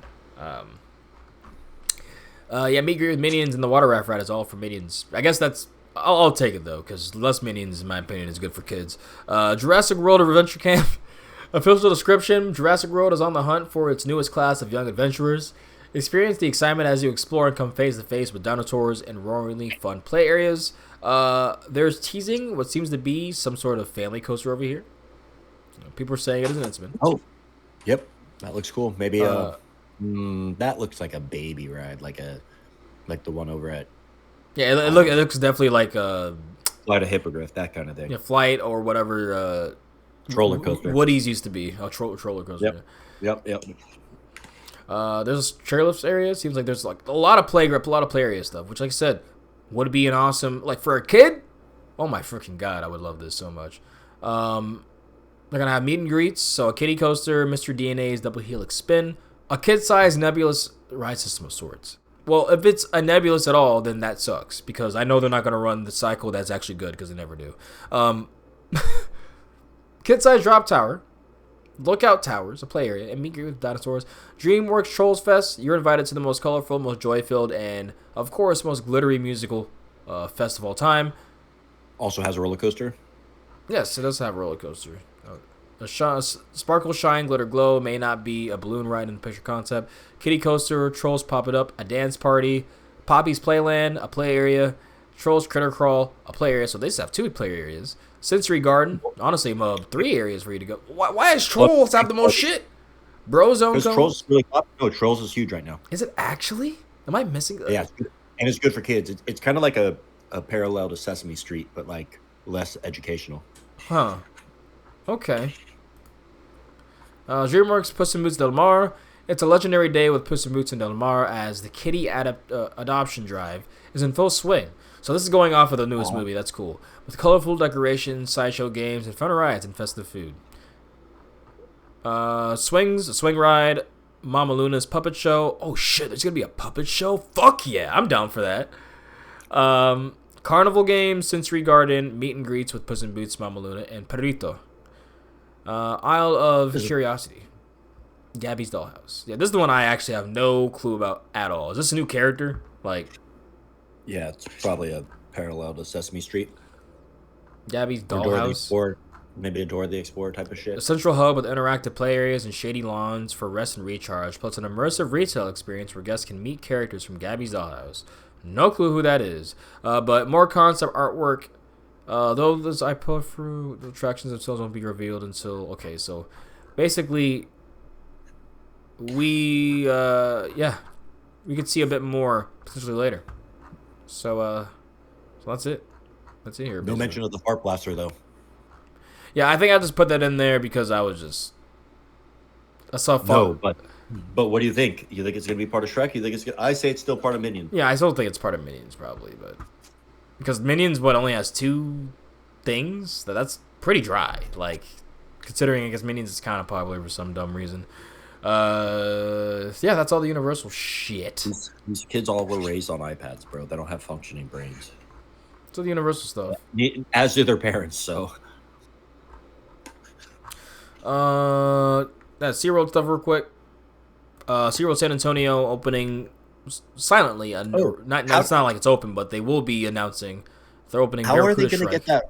How are they going to get that roller coaster underwater? I don't know. Like, man. how do you not drown? Like, that's crazy. Well, just like how SpongeBob asked, well, how is a gorilla able to breathe underwater when they kept getting beat up by the zebra and the gorilla? Well, you see here, the thing is, they're catching on to us. I need to rewatch SpongeBob again. Or do I? Because I think I just replayed it in my head all day.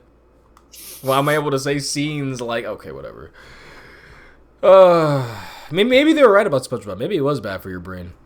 This is an absolutely another masterclass B&M family style coaster. So I will say this logo is fucking sick. Barracuda's right. You see that? Fucking, that actually is an awesome logo. The Barracuda is literally a Barracuda all spelled out. Has some really Shreking kind of graffiti art font. Strike Have you ever underneath. been in this whatever. park? Yes, it's very mid. But Does it need I this also ride? did not ride Stingray when I was there because it was closed. So But it needs this ride, right? I would say they needed a thrill, to be honest. Like, a lot of the rides there are kind of tame. But maybe, it's a very balanced lineup now. Like, I would say half the rides there are thrill and half of them are something like this. And they don't have much. It's like, this would be their 8th or 9th coaster. So, yeah. Their next ride hat is probably something thrill. And people forget they did open Texas Stingray in 2020. Pretty big investment. I think over 3,500 foot, GCI. You gotta take care of that. I think a lot of people forget that you're not owed a new thrill coaster every 5 years, by the way. Well, I mean, if you're at Cedar Point, you are. It's like every 2 to 3 years, actually. Yeah, because fuck that fucking spoiled ass bitch park that steals from other parks. That's why I don't like it. Yes, so staying in the United side of things, apparently they did add metal detectors. I haven't heard more about that. Maybe I could check on Kalen. Apparently Kuhn was down. I thought it was open, but the train currently running on Gwazi is Train 2 since March 8th, 2025. Train 1 went into refurbishment for on March 1st of this year. That's park hours, and then Train 3 was taken offline after going well over its annual cycles on August 17th. It's currently October, well, at the time of this, October 14th, a week ago, and 7 months since Train 1 has been down, and there's no clearly identifiable sign that Train 1 is even close to being done. Keep in mind, Train 1 was done on March 1st of this year, apparently. That is a while for an RMC train. I know Kings Mini could do them in like a month and a half or less. So, yeah, the ride still might be on 2 trains, but let's keep with yeah, because I know you haven't been keeping up with your park, so let's see. I told you what I got for my park, though, right? Oh, he hasn't even been on Twitter, actually, so. What you getting for your park? The first responder ticket. Oh, yeah. That's sick. How long does that last? For a while. It's literally just a free ticket for towards the middle of 26. Well, that's actually kind of cool, then. Yeah, you're able to use that for a while. Yeah. Well, it's just one, but... Yeah, I know, but still, like, use that for, like, the January trip or something. Mm-hmm. I'm trying to make sure. Or that way, when I do end up borrowing one of Kalen's guest tickets, we could just borrow one for Sammy. So there's also that. Ooh, also, one last universal thing. What do you think about a single attraction access for certain rides? Probably not worth. And I hate upcharges, so hate it. Well, yes, I guess I don't know. I actually knew your opinion before I even asked, but I think I don't know. It really depends on how much. I doubt it's going to be a reasonable price. You know what I'm saying? So I do love giving a Hagrid's ride. I could really only see me personally doing it for like something like Hagrid's, but apparently they were testing it. Have you seen how long the Hagrid's Express ride is? Oh yeah, I mean it's better than main queue. Shit. Yeah, but it's also hyperinflated the main queue past the point of necessary. Like, you're waiting longer than you would for the epic Harry Potter ride. Like, fuck you. But they were testing this at Revenge of the Mummy and Skull Island, which... That's hilarious. Honestly... King Kong. Yeah, King Kong. Skull Island, I mean, it kind of does get lines, but not really. I've noticed it's dwindled a bit. Like, I've followed wait times of that park for, like, 3-4 years now. And I remember when, like, 2022, 2023... on hot days or days when it was raining, you would see that park or that ride consistently like 60, 75 minutes. And I'm like, ugh, imagine waiting that long for that. But like, if everything is open, especially now, the trend of it just slowly going down, bro. Like, I see it's always at 30 or less. 30 or less. And I'm like, when you take out the scare actors at the beginning, when you take out a whole section of the ride, I think they actually fixed that. So, literally, I haven't seen the scare actors all last season, and I've never seen, except for the busy days, it over 20 minutes. So, yep, it's like I think enough people have written it, or now there's enough word of mouth where it's like, hey, do everything else. It's not worth it, man.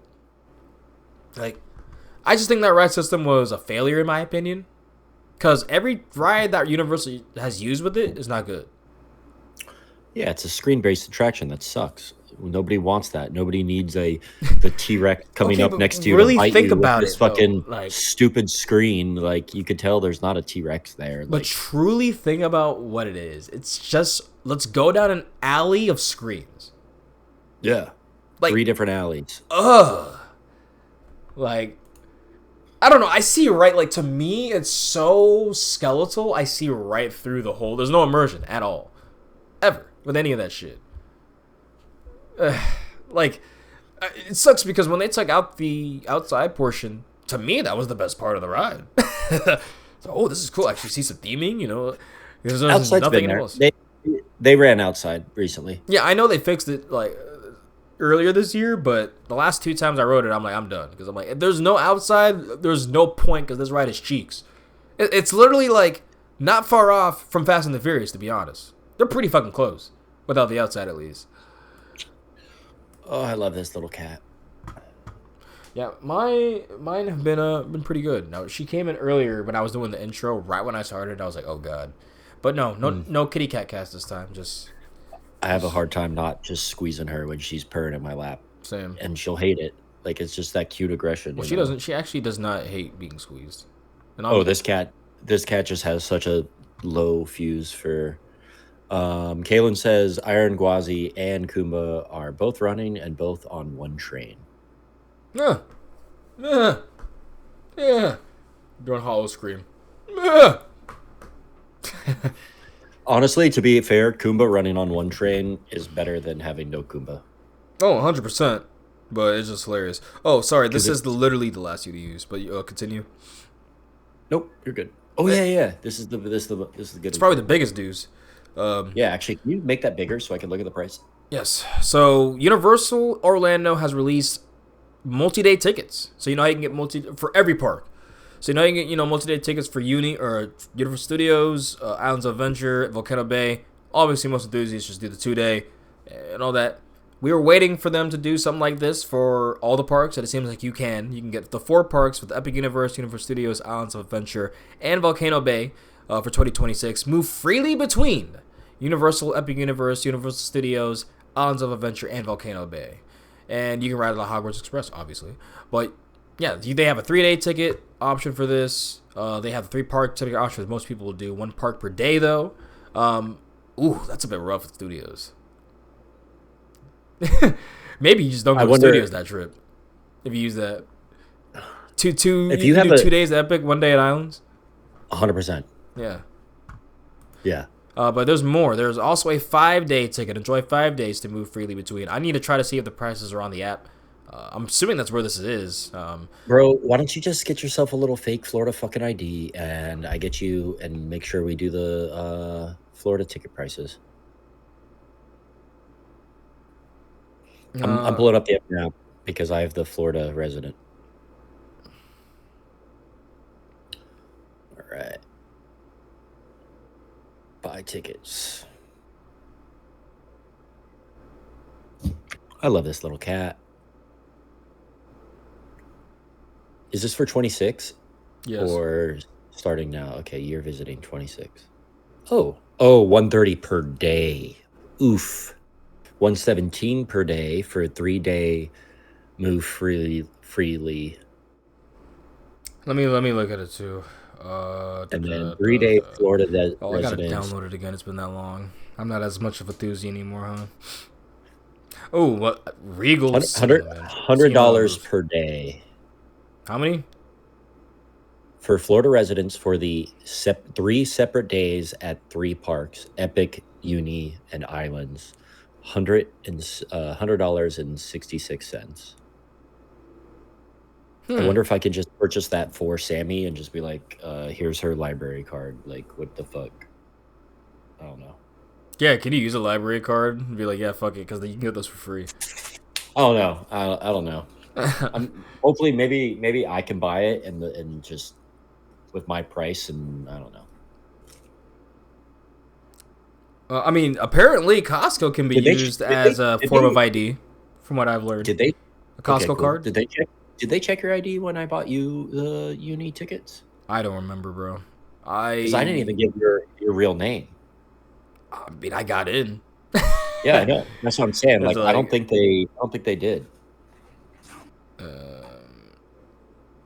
So, let me look this up. Apply filters, huh? All right. So if you do the 3-day ticket, Florida resident, 3 park or 4 parks, 3-day ticket, it's 142 starting. 3-day ticket just for the 3 parks, 132, 130. 3 parks, 1 park per day, 115. Bro, these are kind of getting confused. Okay, I see the 3-day ticket, Florida resident, 1 park per day. Yeah. So I mean, do they check if it's a child or not? Probably. What is the child difference? I mean, it's honestly 2 cents. So like, or not 2 cents, mine $2. $2. Sorry. Yeah, exactly. So your 1 park per separate day is 115. You said so. I guess it's not the end of the world. I just pay that. I don't know. No, I mean, if you did that, I would just pay you the 100 back. Like Venmo. What, did you hit something or you just wrong pipe? Water. Yeah, wrong pipe. Yeah. It's frozen. It's literally like. Oh man, sorry for coughing all shit. Yeah, I mean, I'd probably try that out with Sammy. To be honest, I know we're both itching to go back to uni or to Epic.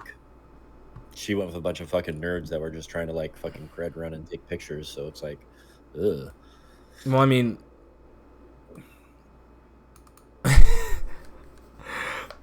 credit run what though? It's like there's only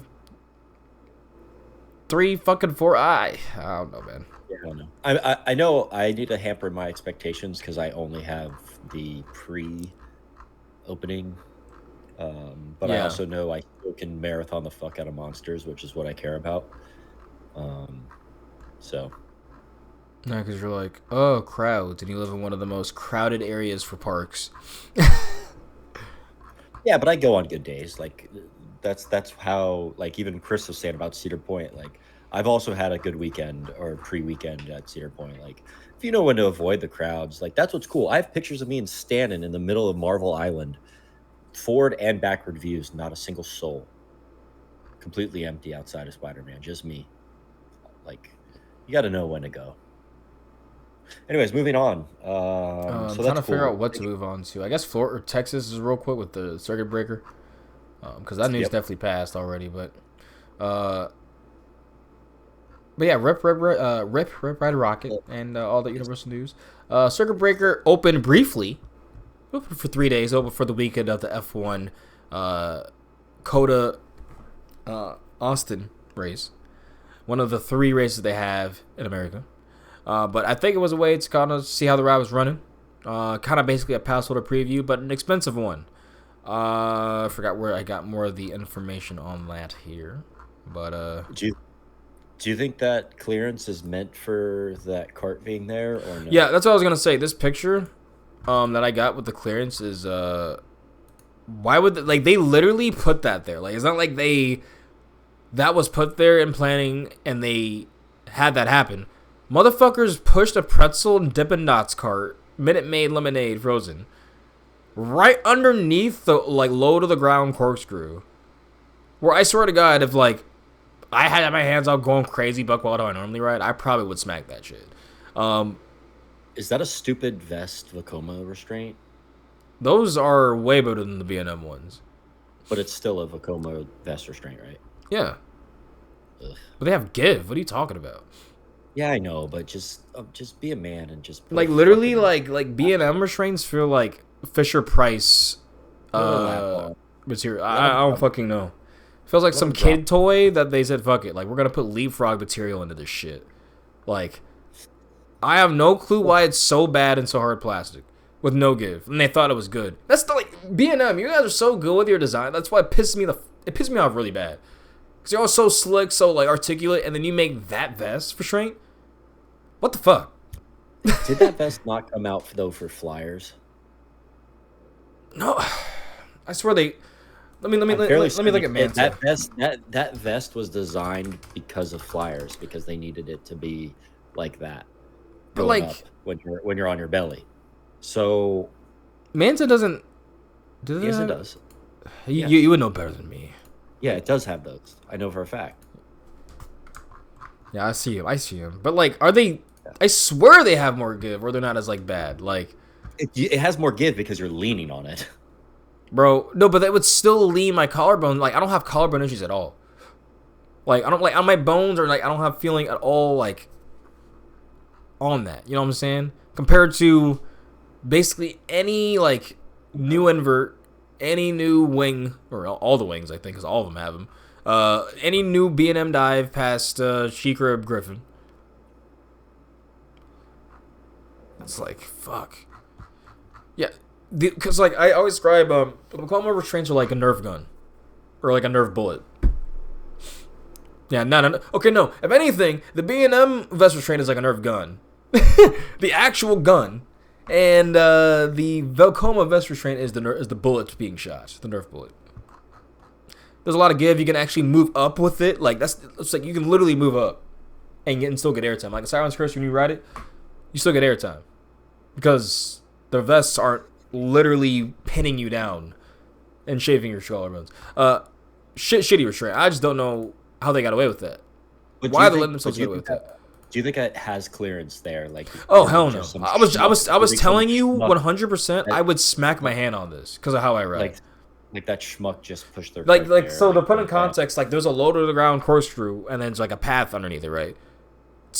They decided to put the gourmet pretzel stand, Minute Maid, and Dippin' Dot stand there, and the gourmet pretzel umbrella is like, I would be able to. I'm telling you straight up, I know my hand would be hurt after that. Because I wouldn't be thinking about it. Maybe if I thought about it before, but even then, I'm getting hyped for the ride. I'm riding the ride. It's a tote coaster, you know. Hey, Stinky. Oh, you call them stinky too?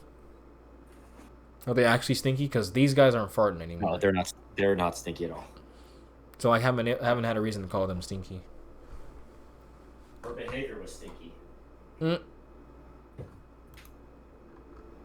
Yeah. Jeffrey Seabird even shouting out Coda for the opening in Texas. Mario Andretti was there. I think he wrote it.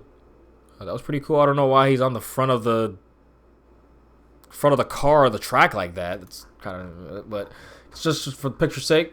To be honest, he probably asked and they said sure. Yeah, probably. It's like it's not running. He's a fucking legend. Yeah. What are you gonna do? Be at a racetrack and tell Mario Andretti no? Yeah, you are. I'm just kidding though. No, you're not. Yes, sir. Whatever you want. It's actually a tight ass photo.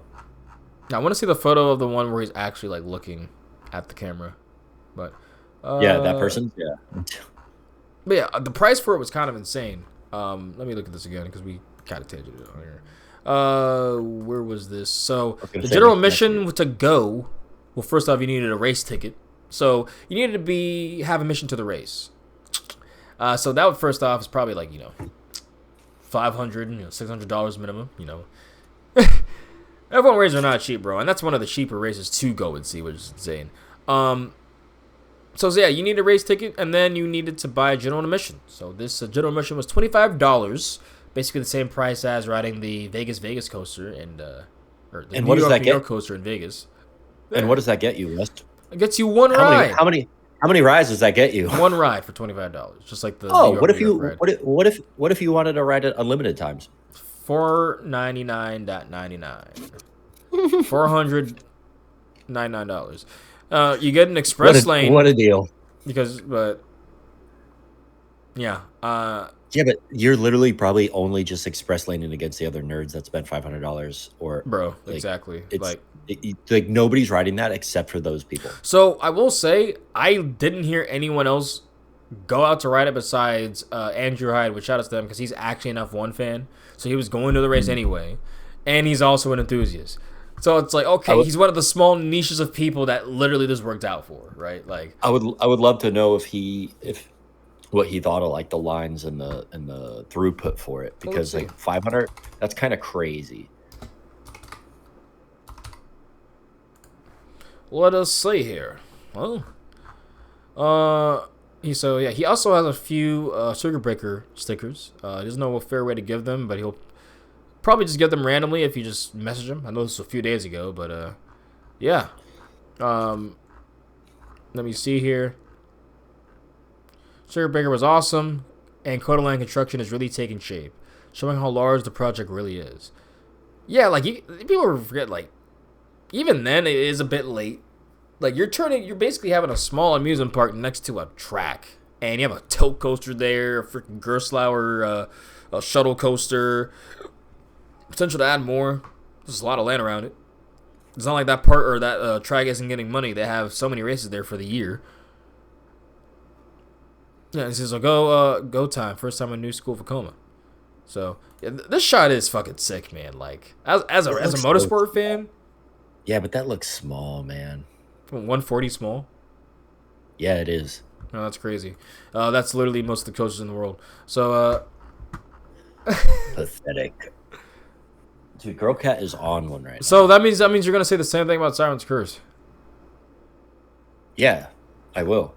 Pathetic. Give me the Giga. Yeah, that's way worse than Siren's Curse. Give me the Strata. Sorry. Yeah, I'll take the shot over Siren's Curse easily. Yeah. Anyways, moving on. What else is here?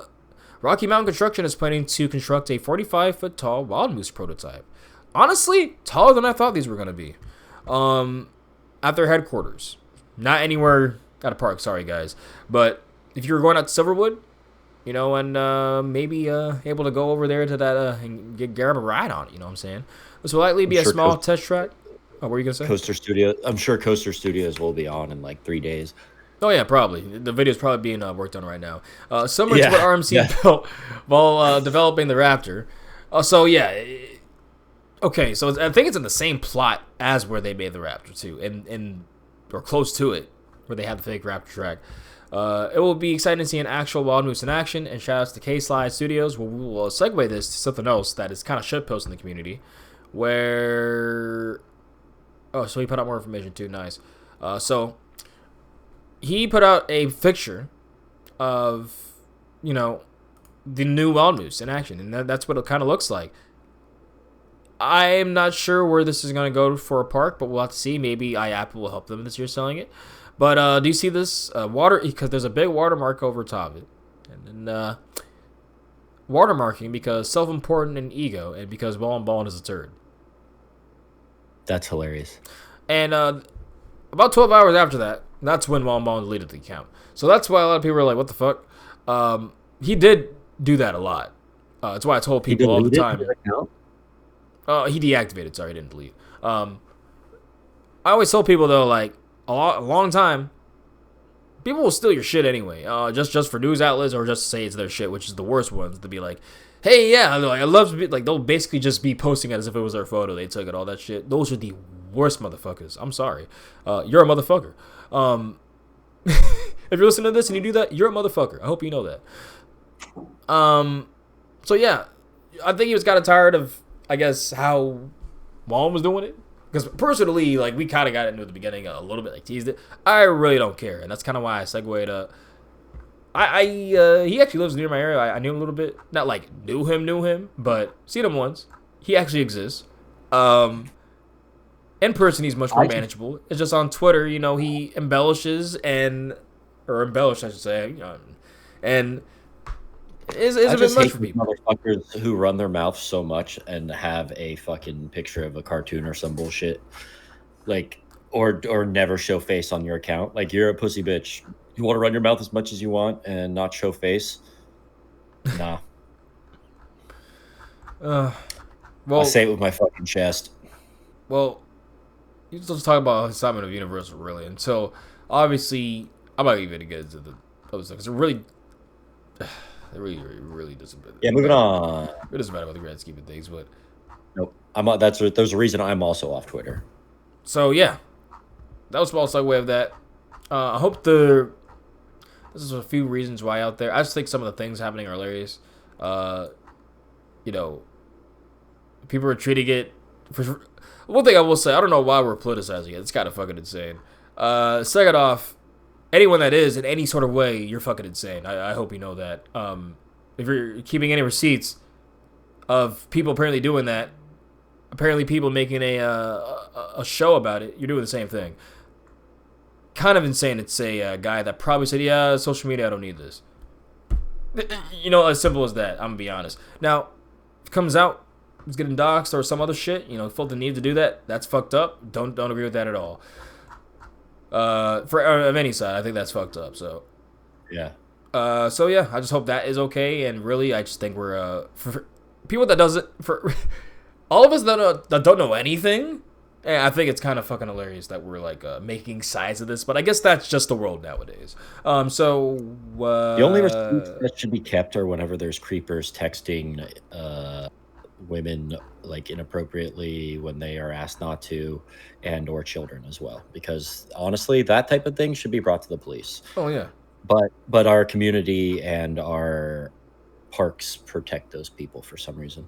well, there was an issue in the Smash community, so like there would be stuff like that happened, and then for some reason we air it out and I have no, and I'm not really gonna get into cancel culture, but they would go out there and cancel the person, have them be removed from the community, banned from tournaments, all that. I'm like, bro, they're gonna just join another community and do that. Like, why aren't y'all going to the police? Yep. Like, if y'all have this good hard evidence to where everyone's believing you, know what I'm saying? Y'all, this should not. We should not be hearing this, and that's there's stuff like that in the community, you know, the coaster community. Like, we should not be hearing this aired out until there is a report, if it's truly that serious. You know, like, so there was a warrant and you got arrested for it. Like, if it's truly that serious, otherwise it's drama. Like, that's I just wish there was more legal openings for handling certain situations. Oh no, obviously it's not as easy as I make it sound for certain situations, certain cases, but point still stands. I don't think Twitter should know, the community should know about shit. And there's certain like marine mammal themed coaster enthusiasts that should be in jail. Marine mammal? Oh.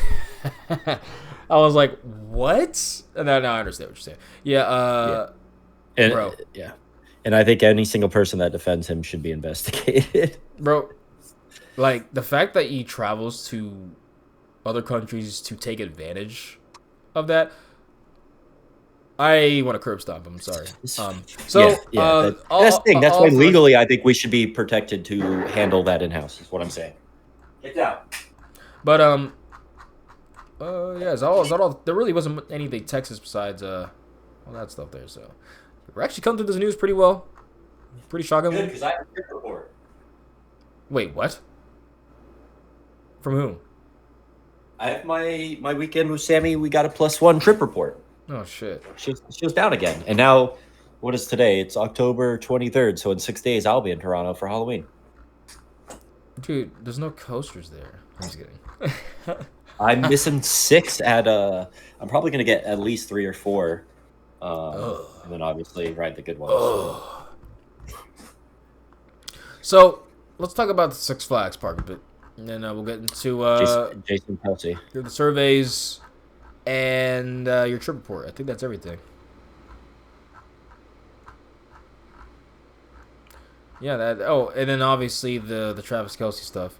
But before that, we're gonna start with because this is small. This doesn't have to do with any of that. But rest in peace to Classic Jetstar 2.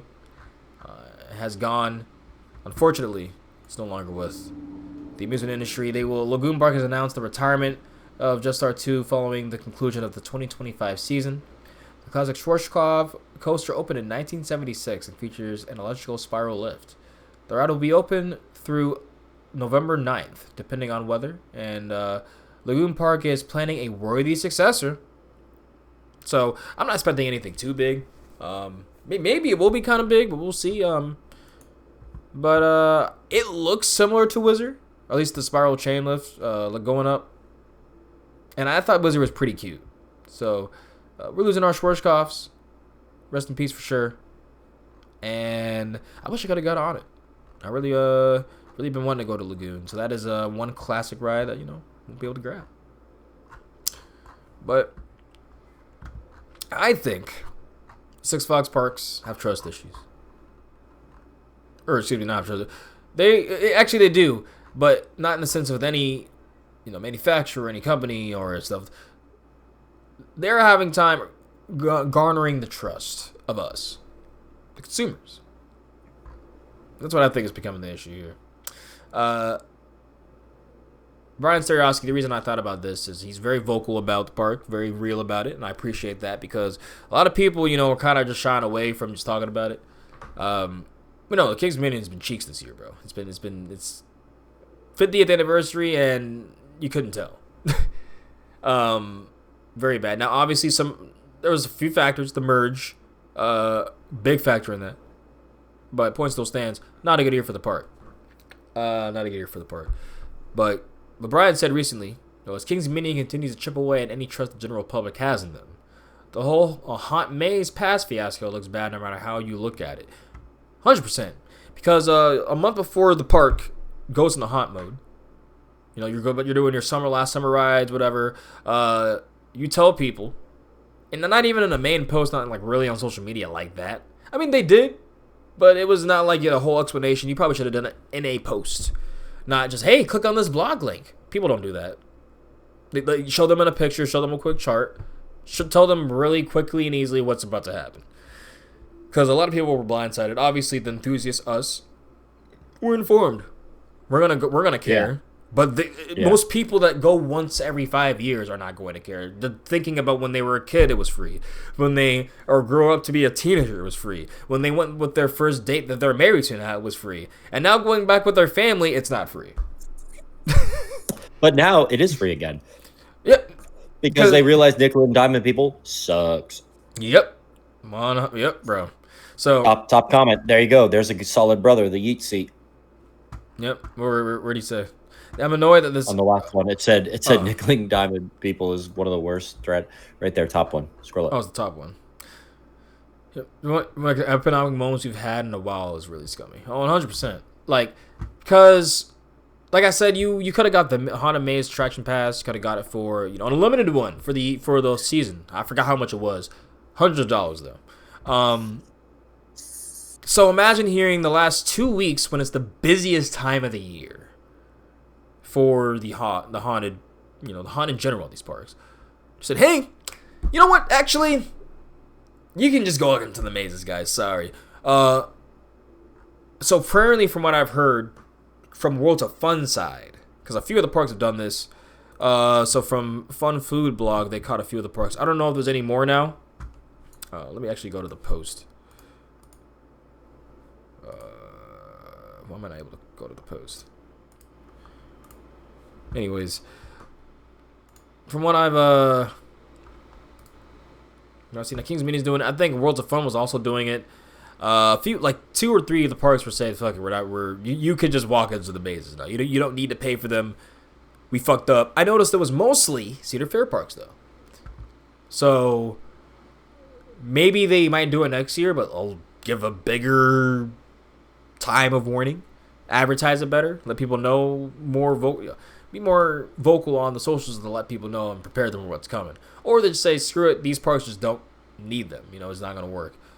This looks disgusting. This is an AI too. It's a candy corn, bacon, and it's probably like maple butter. That is on a way burger. Too much candy corn on that. Also, that burger's so fatty, it's glistening white in this photo, and I know it's from the light, but that thing looks like it's been fucking cummed on. Jesus Christ, it's not dripping. That whole thing is just straight glazed, bro.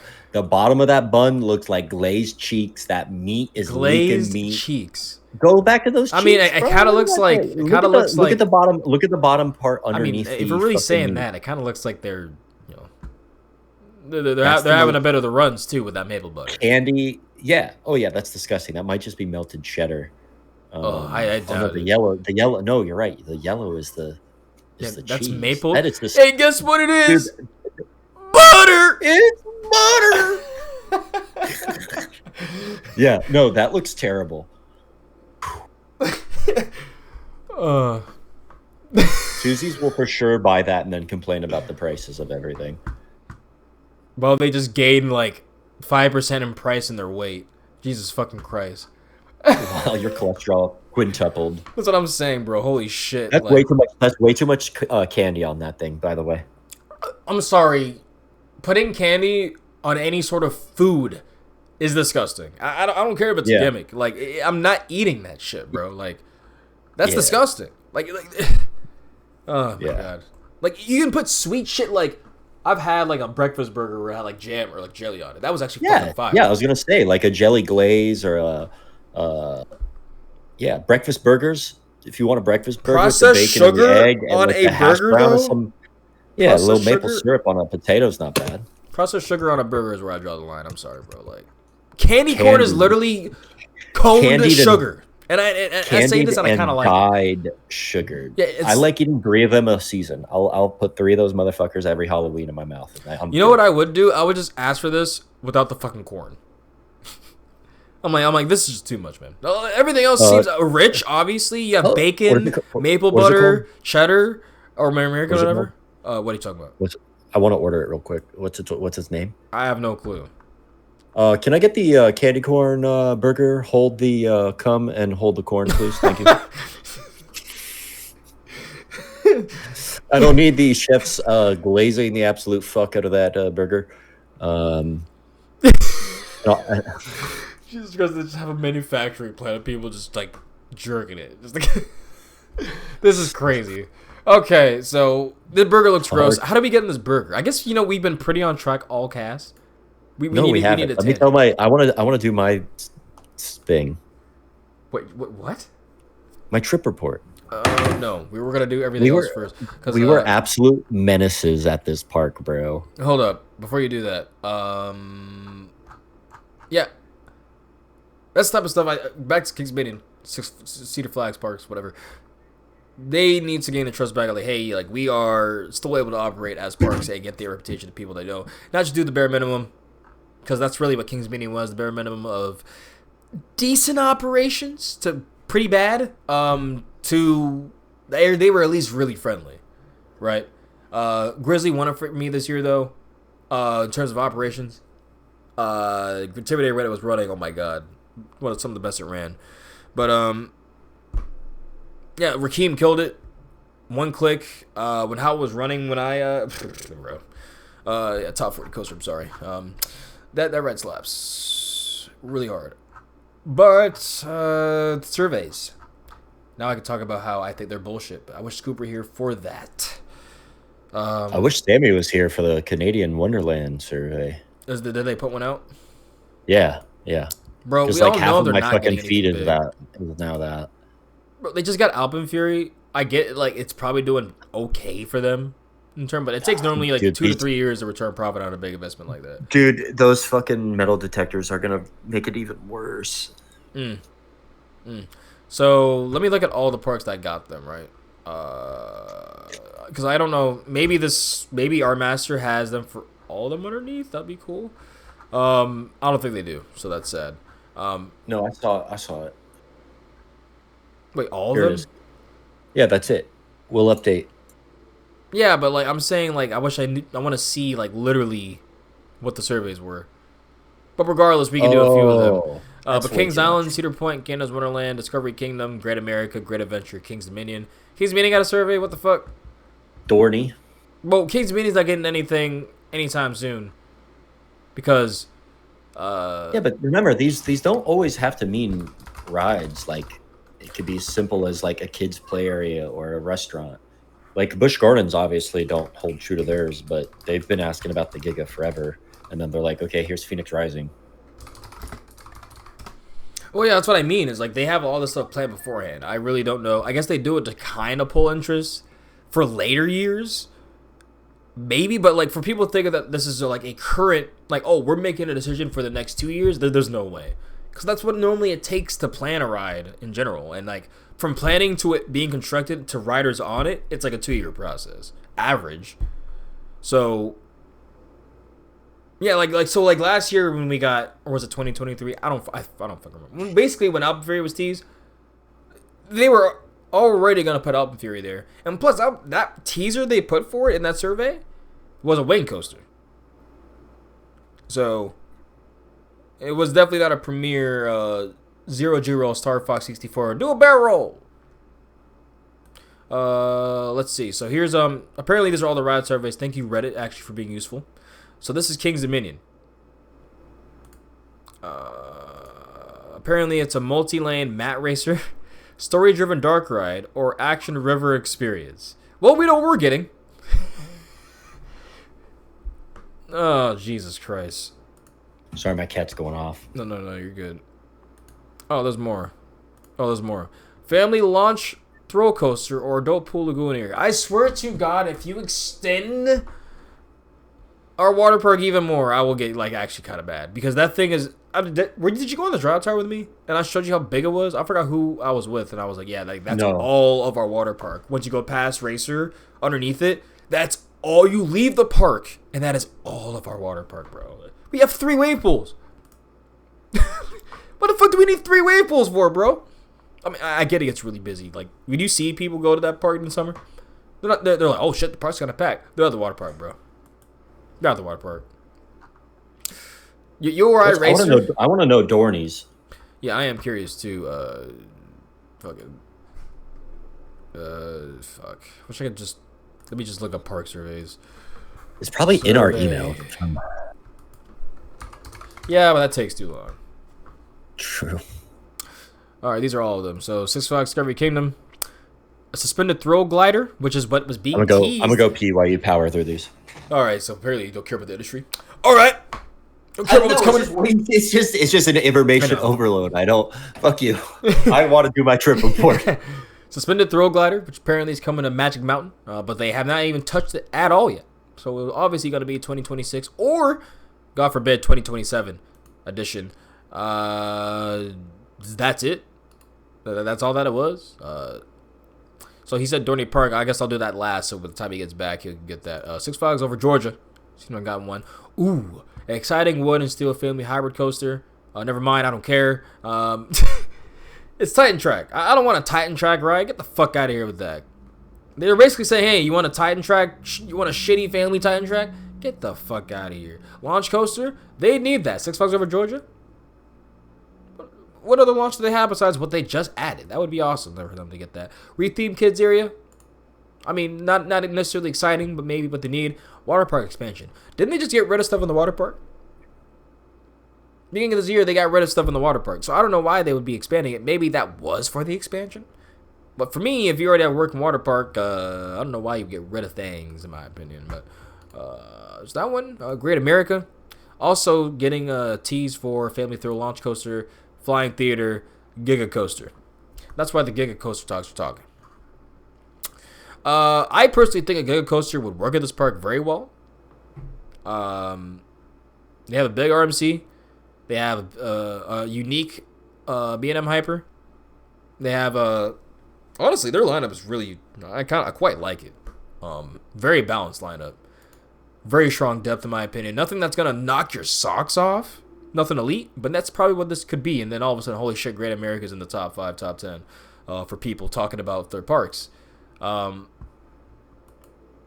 Yeah, I could see the Giga coming to that park, to be honest. What was the last big ride that Great America got? That's a good question. I'm going to check that real quick. And the random coaster of the day, Mahuka. Awesome. Mahuka looks fucking sick, bro. I've heard good things about that single rail. Not fucking Yoi. Yahoy min yoing yoing. I haven't heard anything good about that. What was I looking up?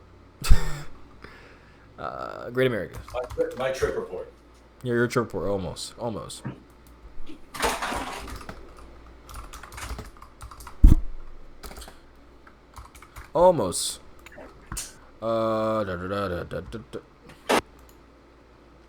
Bro, I'm an idiot.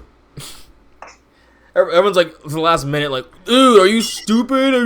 Yeah, I am. So, Wrath of Rock Shops, they're not getting that Giga. So, I'm sorry, guys. They are not getting that Giga. Are you guys crazy? Are y'all crazy? Y'all are crazy right now. If anyone thinks we're getting a Giga, I'm sorry. Like, I put that out there, not even thinking. Not even fucking thinking. There's no way in hell you're all getting a B&M Giga. You know who's getting a Giga is wherever Travis Kelce invests in. So Worlds of Fun. Is that where he's investing? I mean, I'm assuming so. Kansas City's how far from fucking? What's I don't know. Oh, this isn't the Eagles one. This is the Chiefs racist bitch one. I mean, I don't think he's racist. What, Travis Kelce? I mean, he's with fucking Taylor Swift, fucking billionaire ass bitch. What? Since when has Taylor Swift been racist? Boy, cat, don't break that fucking mirror. She's a billionaire, and I just don't fuck with that. Oh, she is. That's fucking insane. That's recent. Yeah, it is. It is that was insane. this Also, year, huh? I'm in a long distance relationship. I should be on a plane more than she is. I know people be ragging her for all her flights. All right, so my trip report or Travis Kelce or Look how Pat King's doing anyway. Isn't the sock shit by Brian's? that's a sick ass shot. Yeah, man. Now I would not want to be there. That looks disgusting, but Yeah, absolutely. Like when I tell y'all, this shot is like head to head, neck to neck, shoulder to shoulder. Sorry. yeah, but if they're in the entryway, like walking by the Eiffel Tower. But I'm saying is it's like that there, bro. That's disgusting. Tell me that cap doesn't look like airtime mic right there. Looking kind of up, like 1/3 in. To the left. Oh, right here. To the left. Nope, left. Right there. No, I don't see it. Nose too round. You don't? Face a bit too round. He looks like a milk dud.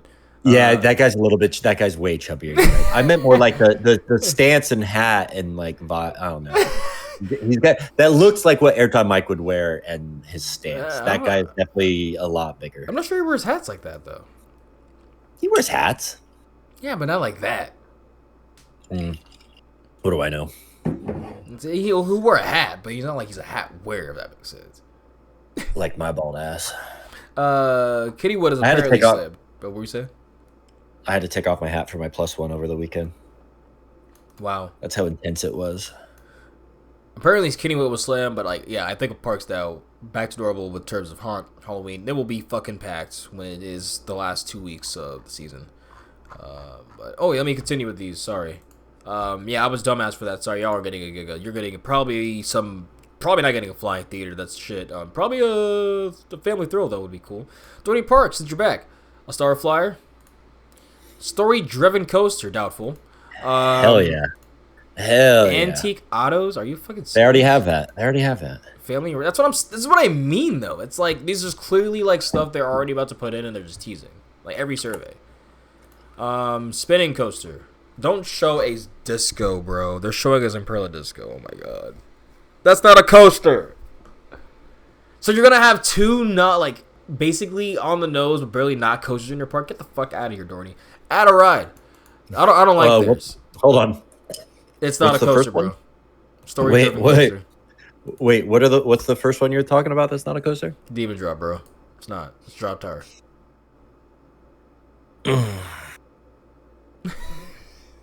You're a fucking rumble. It's not on RC. Look, bro. I don't understand how, but like I'm like anything could be a coaster, man. The ride to your park could be a cred. I really don't care anymore. Yeah, there's a few more shit. Loads of survey, Carowinds.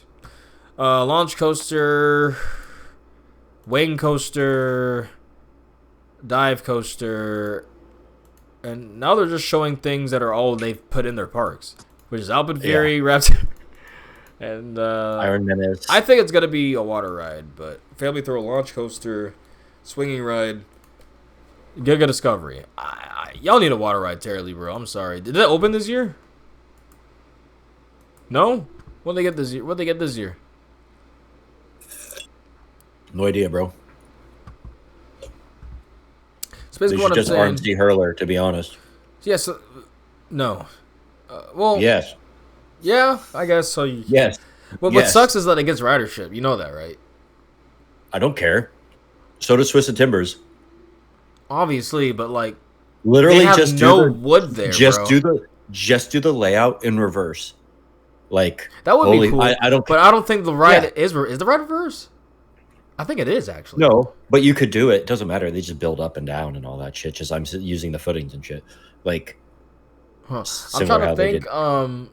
fuck. Similar how they did Gwazi. But yeah, they don't right? have any other wooden coaster there, so that's a big reason too. Who cares? Yeah, they do. They have Scooby Coaster. Are you fucking serious, bro?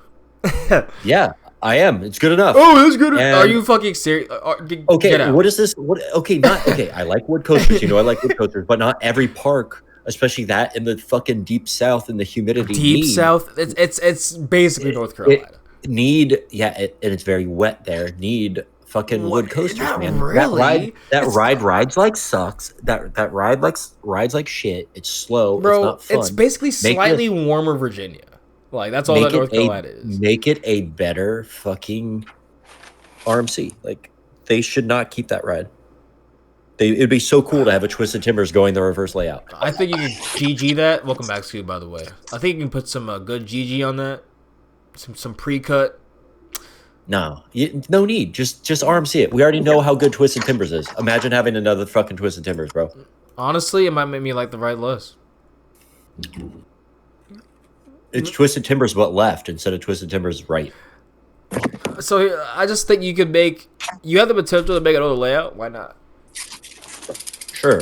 I'm sure they could do another flip or some shit or something, or make the Airtime Hills a quad up or some crazy thing. I don't know.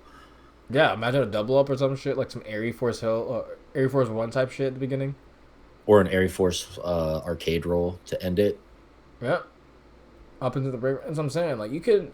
If it was the same thing, I'd be a bit disappointed because, like, damn. I'm not saying the same thing. Like, you're holding Obviously, Joe Draves back, bro. Like, they're going to do some innovation, but Twisted Timbers is a damn near perfect ride, and that's about as good as you can make a fucking hurler layout, right?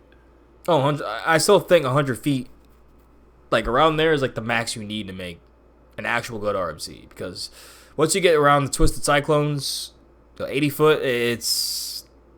I'm sorry, it's not really pulling like that, but it's still cute, but, you know. Yeah. Anyways, what's next? What is next? Fuck. Cedar. I'm not even looking at Cedar Point. That'd be hilarious. Why the heck are they getting surveys, bro? Spin a throw glider.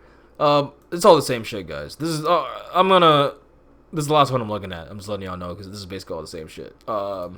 Which is kind of make me worried about them looking outward into actually seeing what's out there.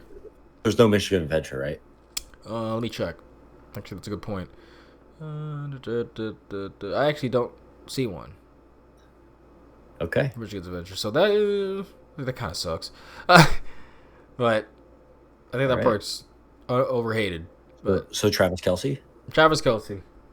Yes. Let's dig into that because I looked into it briefly because I was like, I thought it was a shit post. Like I thought it was like a doozy shit post. 9% stock shareholding and huge jump in short-term stock gains. I mean, that's what they love, the short-term gains. So, yeah. But JANA Partners, or JANA Partners, have announced a new partnership with NFL star Travis Kelce and executives Glenn Murphy and Dave Habiger in a significant investment in Six Flags Entertainment Corporation. Together, the group now holds roughly 9% of the iconic theme park operator. That's huge, dude. That's pretty interesting because Travis Kelce basically and his boys have 9% of Six Flags. Janet managing partner Scott Ostfeld, revealed the investment. This is also from Don Helbig, by the way. I'm not just reading this off of randomly nothing or my head. During the 13D Monitor Active Passive Investor Summit, noting that this is the firm intends to engage with Six Flags board of directors and management team to identify opportunities to enhance shareholder value and elevate the guest experience across the parks. Pause real quick here. This is where I see them going out of this in like a year or two, bro. I don't know about y'all. This is where I see them like, oh, this is not going to work, bro.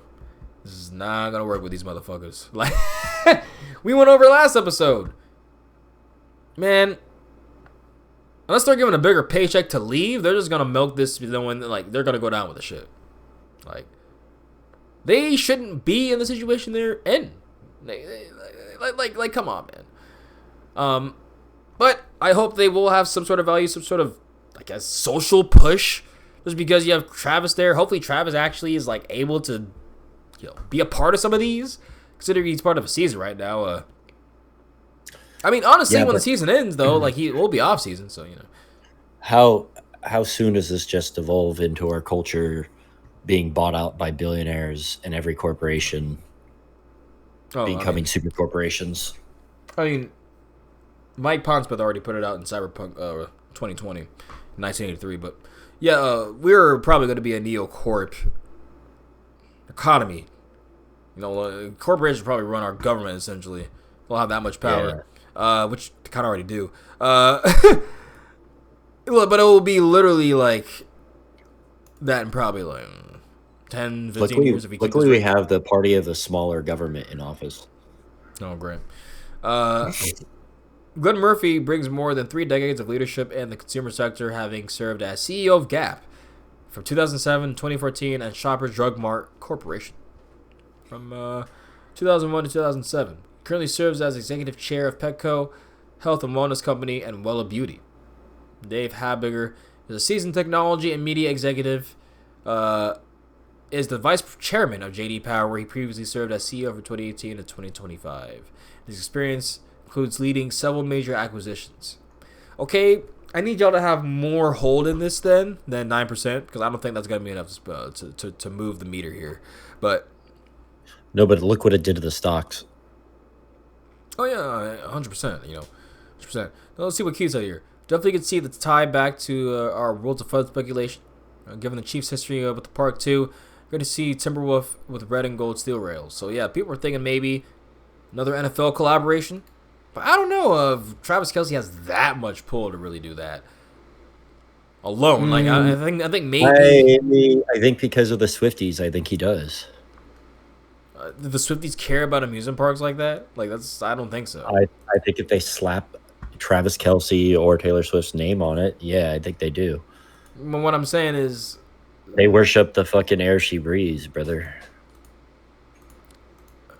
Travis Kelce's not her heir. You know what I'm saying? No. I don't think there's enough. I don't think they care that much about Travis to the point where they're gonna go to shit for Travis.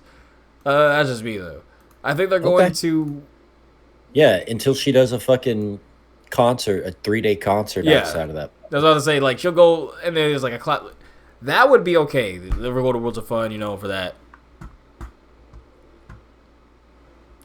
Yeah. I don't know what I think of that, really. I think it's going to be kind of funny if they do kind of just drop out eventually, sadly. I want to see, do you have the image of their stocks? I can pull it up. I mean, it's not too hard. Six Flags stock, yeah? Just show it. Show it. Whatever. I'll click on this one. It's up. It went up $2 actually. I mean, it's not much, but it was down to how bad was it? 25. Went up to it's 24.92. It was at 25 actually. It went down to 24.92. So 24 is fucking low for this. When did It's not a really good stock to have. When did King Dakar get killed? January. Yeah, January. When year's date? Around January, February. Imagine that. All downhill from there. Let me go 5. Let me go 1 year. Ugh. Yeah, 1 year already. That's terrifying. It was going up. It was going up. It was going up. It was going up. Kinnikog gets destroyed around here. And then, yeah. Boom, boom, boom, boom. Holy shit. Okay, King Dakar the reason their stocks are failing. Oh my King Dakar was the glue that held the parks together. Not only was it was its peak. Oh, that's 2022. Yeah, it's 22, 23, 24, and then the merge had completed, and then it went up around then. Like right when it completed, it went up, engine went up, was shut down again once they saw all the bullshit they were doing. Kind of went up again, trying to see what was gonna happen for next year, and then COG got destroyed. Then boom, boom, boom, boom, boom, boom, boom, boom. COG got destroyed. Gets experience was ass. They're taking away all this stuff. Just downward, a plummet off a cliff. It went $20 lost in stock. I mean, they were already a penny stock anyway. You really weren't gonna put that much into them. Yeah. I mean, now's probably a good time to buy it. Looks pretty low. I mean, I guess. I'm gonna tell I my mean, friend you're who not gonna likes make much gambling with back. his Is all money. I'm gonna say. Yeah. Like it'll probably go to 50, maybe 60.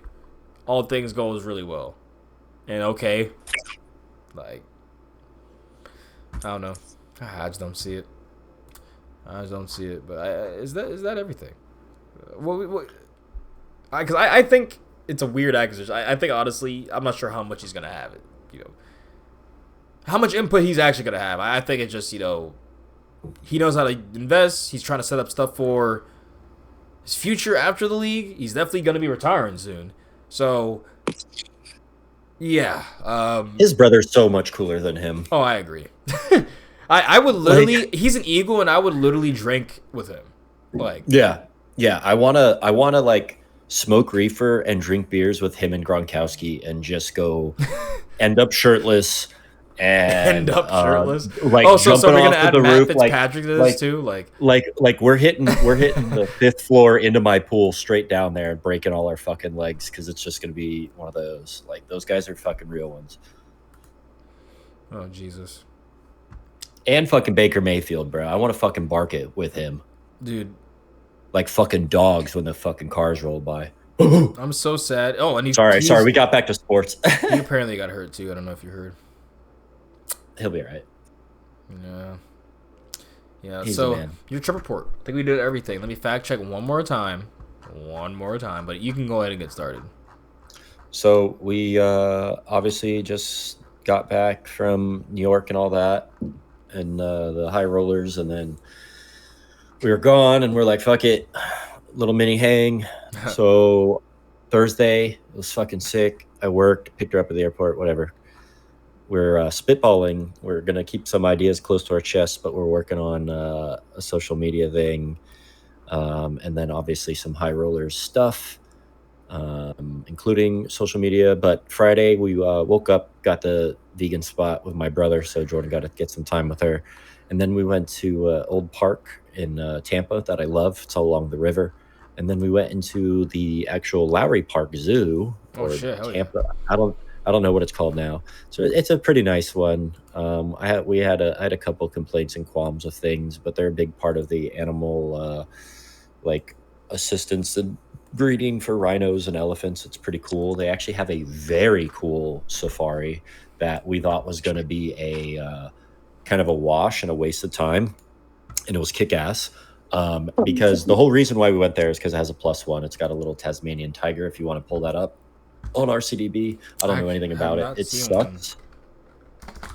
It sucks. No,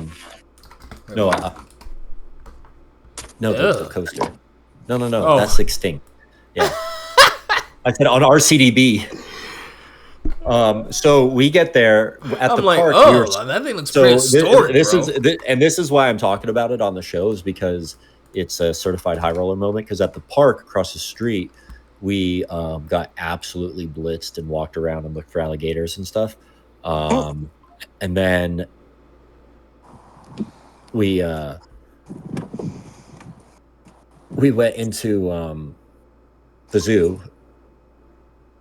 That's so sorry, like speak of the devil. She's literally just texting me. That's funny.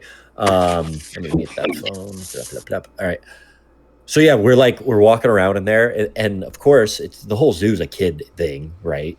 But we just grab a beer, and we're like, oh, we wanted to finish the beer, so we're just standing there, walking around the kids area. There's a petting zoo. We're trying to take cute pics, and she's like, take a picture of this, and I'm like, absolutely fucking not. I'm not billowing out myself, and I'm taking any picture right now.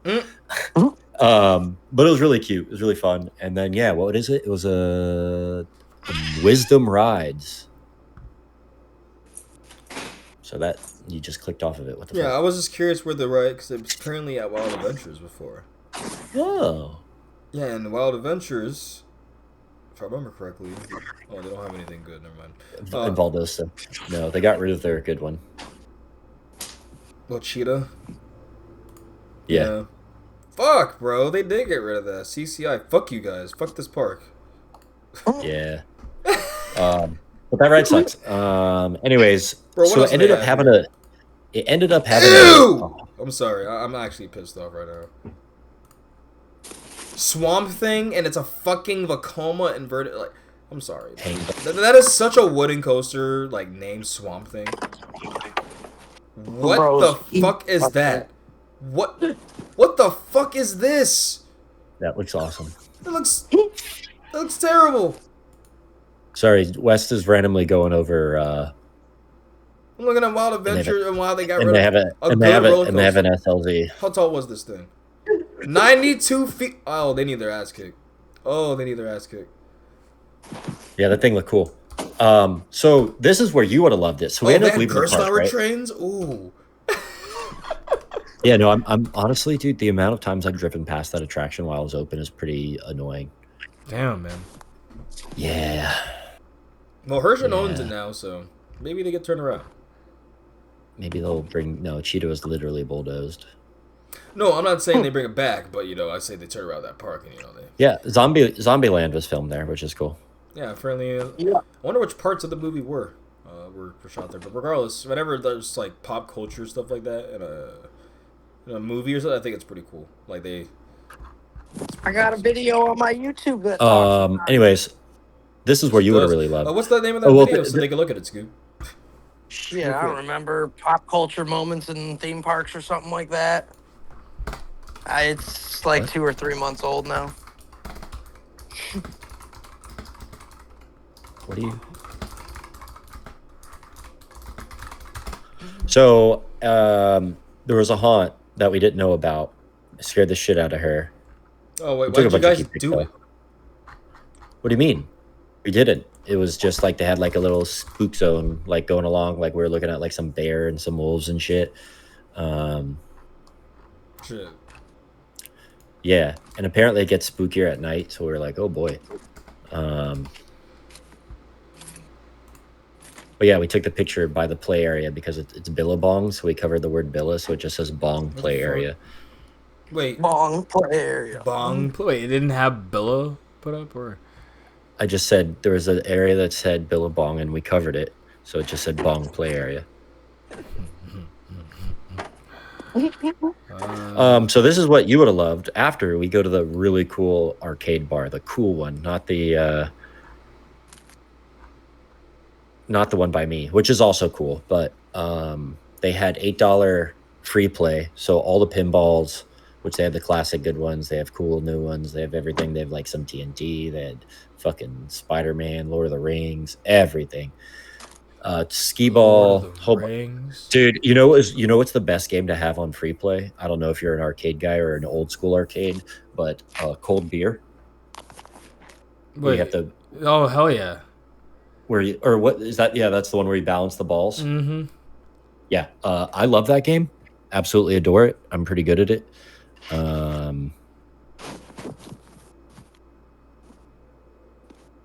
But yeah, then we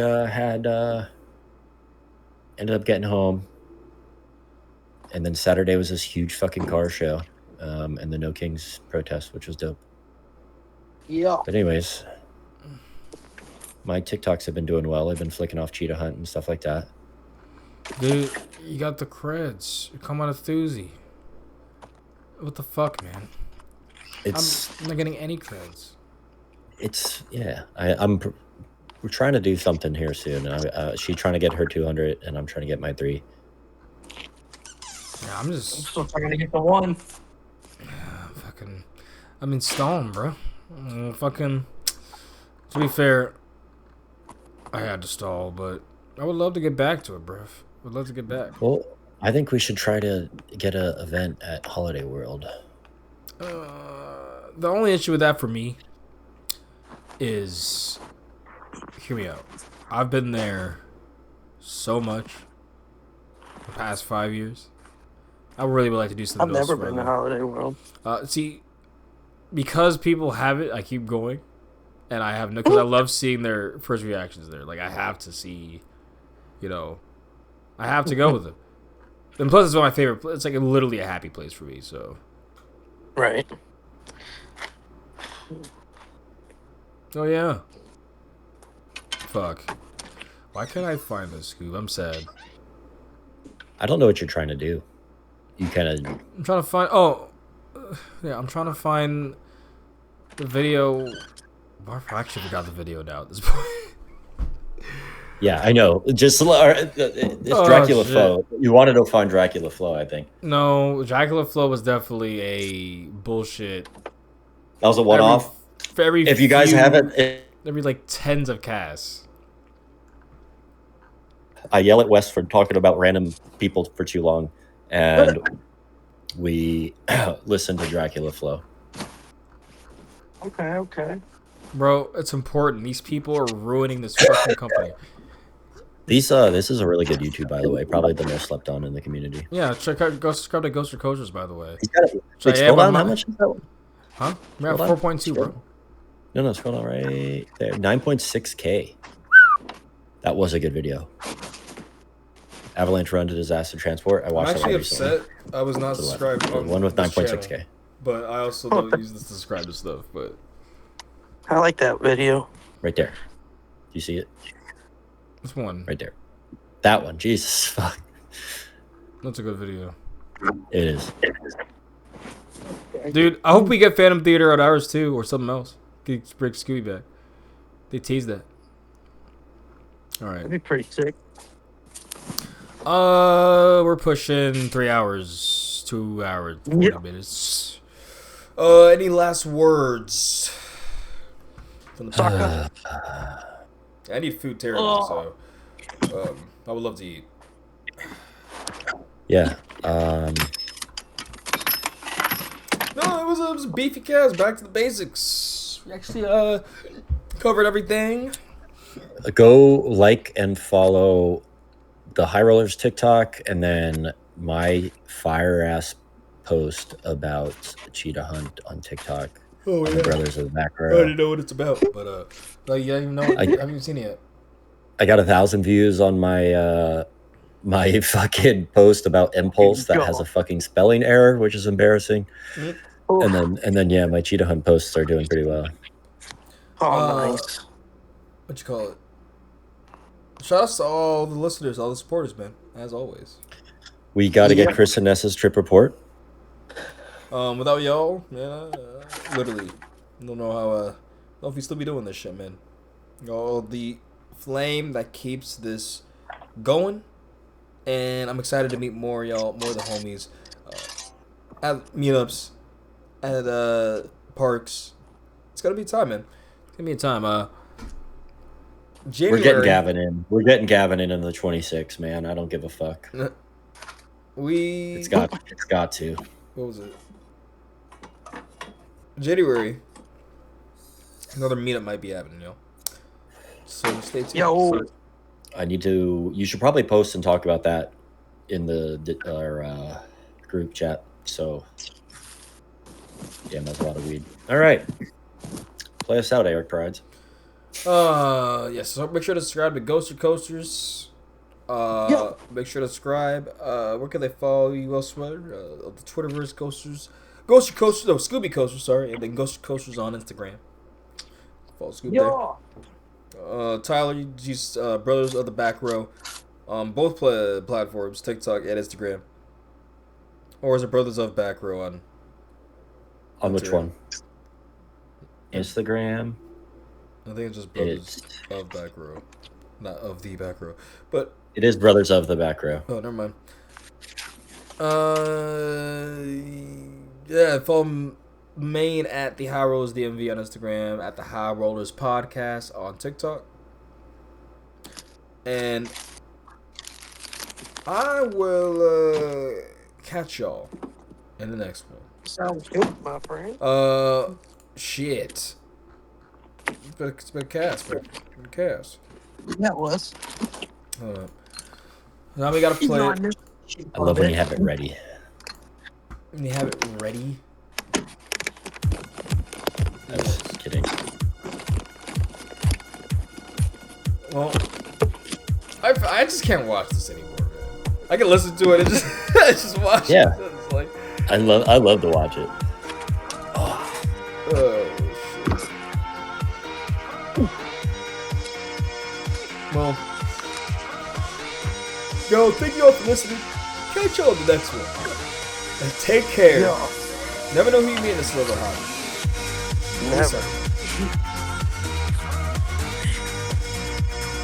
been a crazy time. I got some cool ass friends all across the fucking country now because of this weird ass hobby. 100%, People I feel like I'll talk to until I'm old and die because I like roller coasters. Wait, you stopped, right?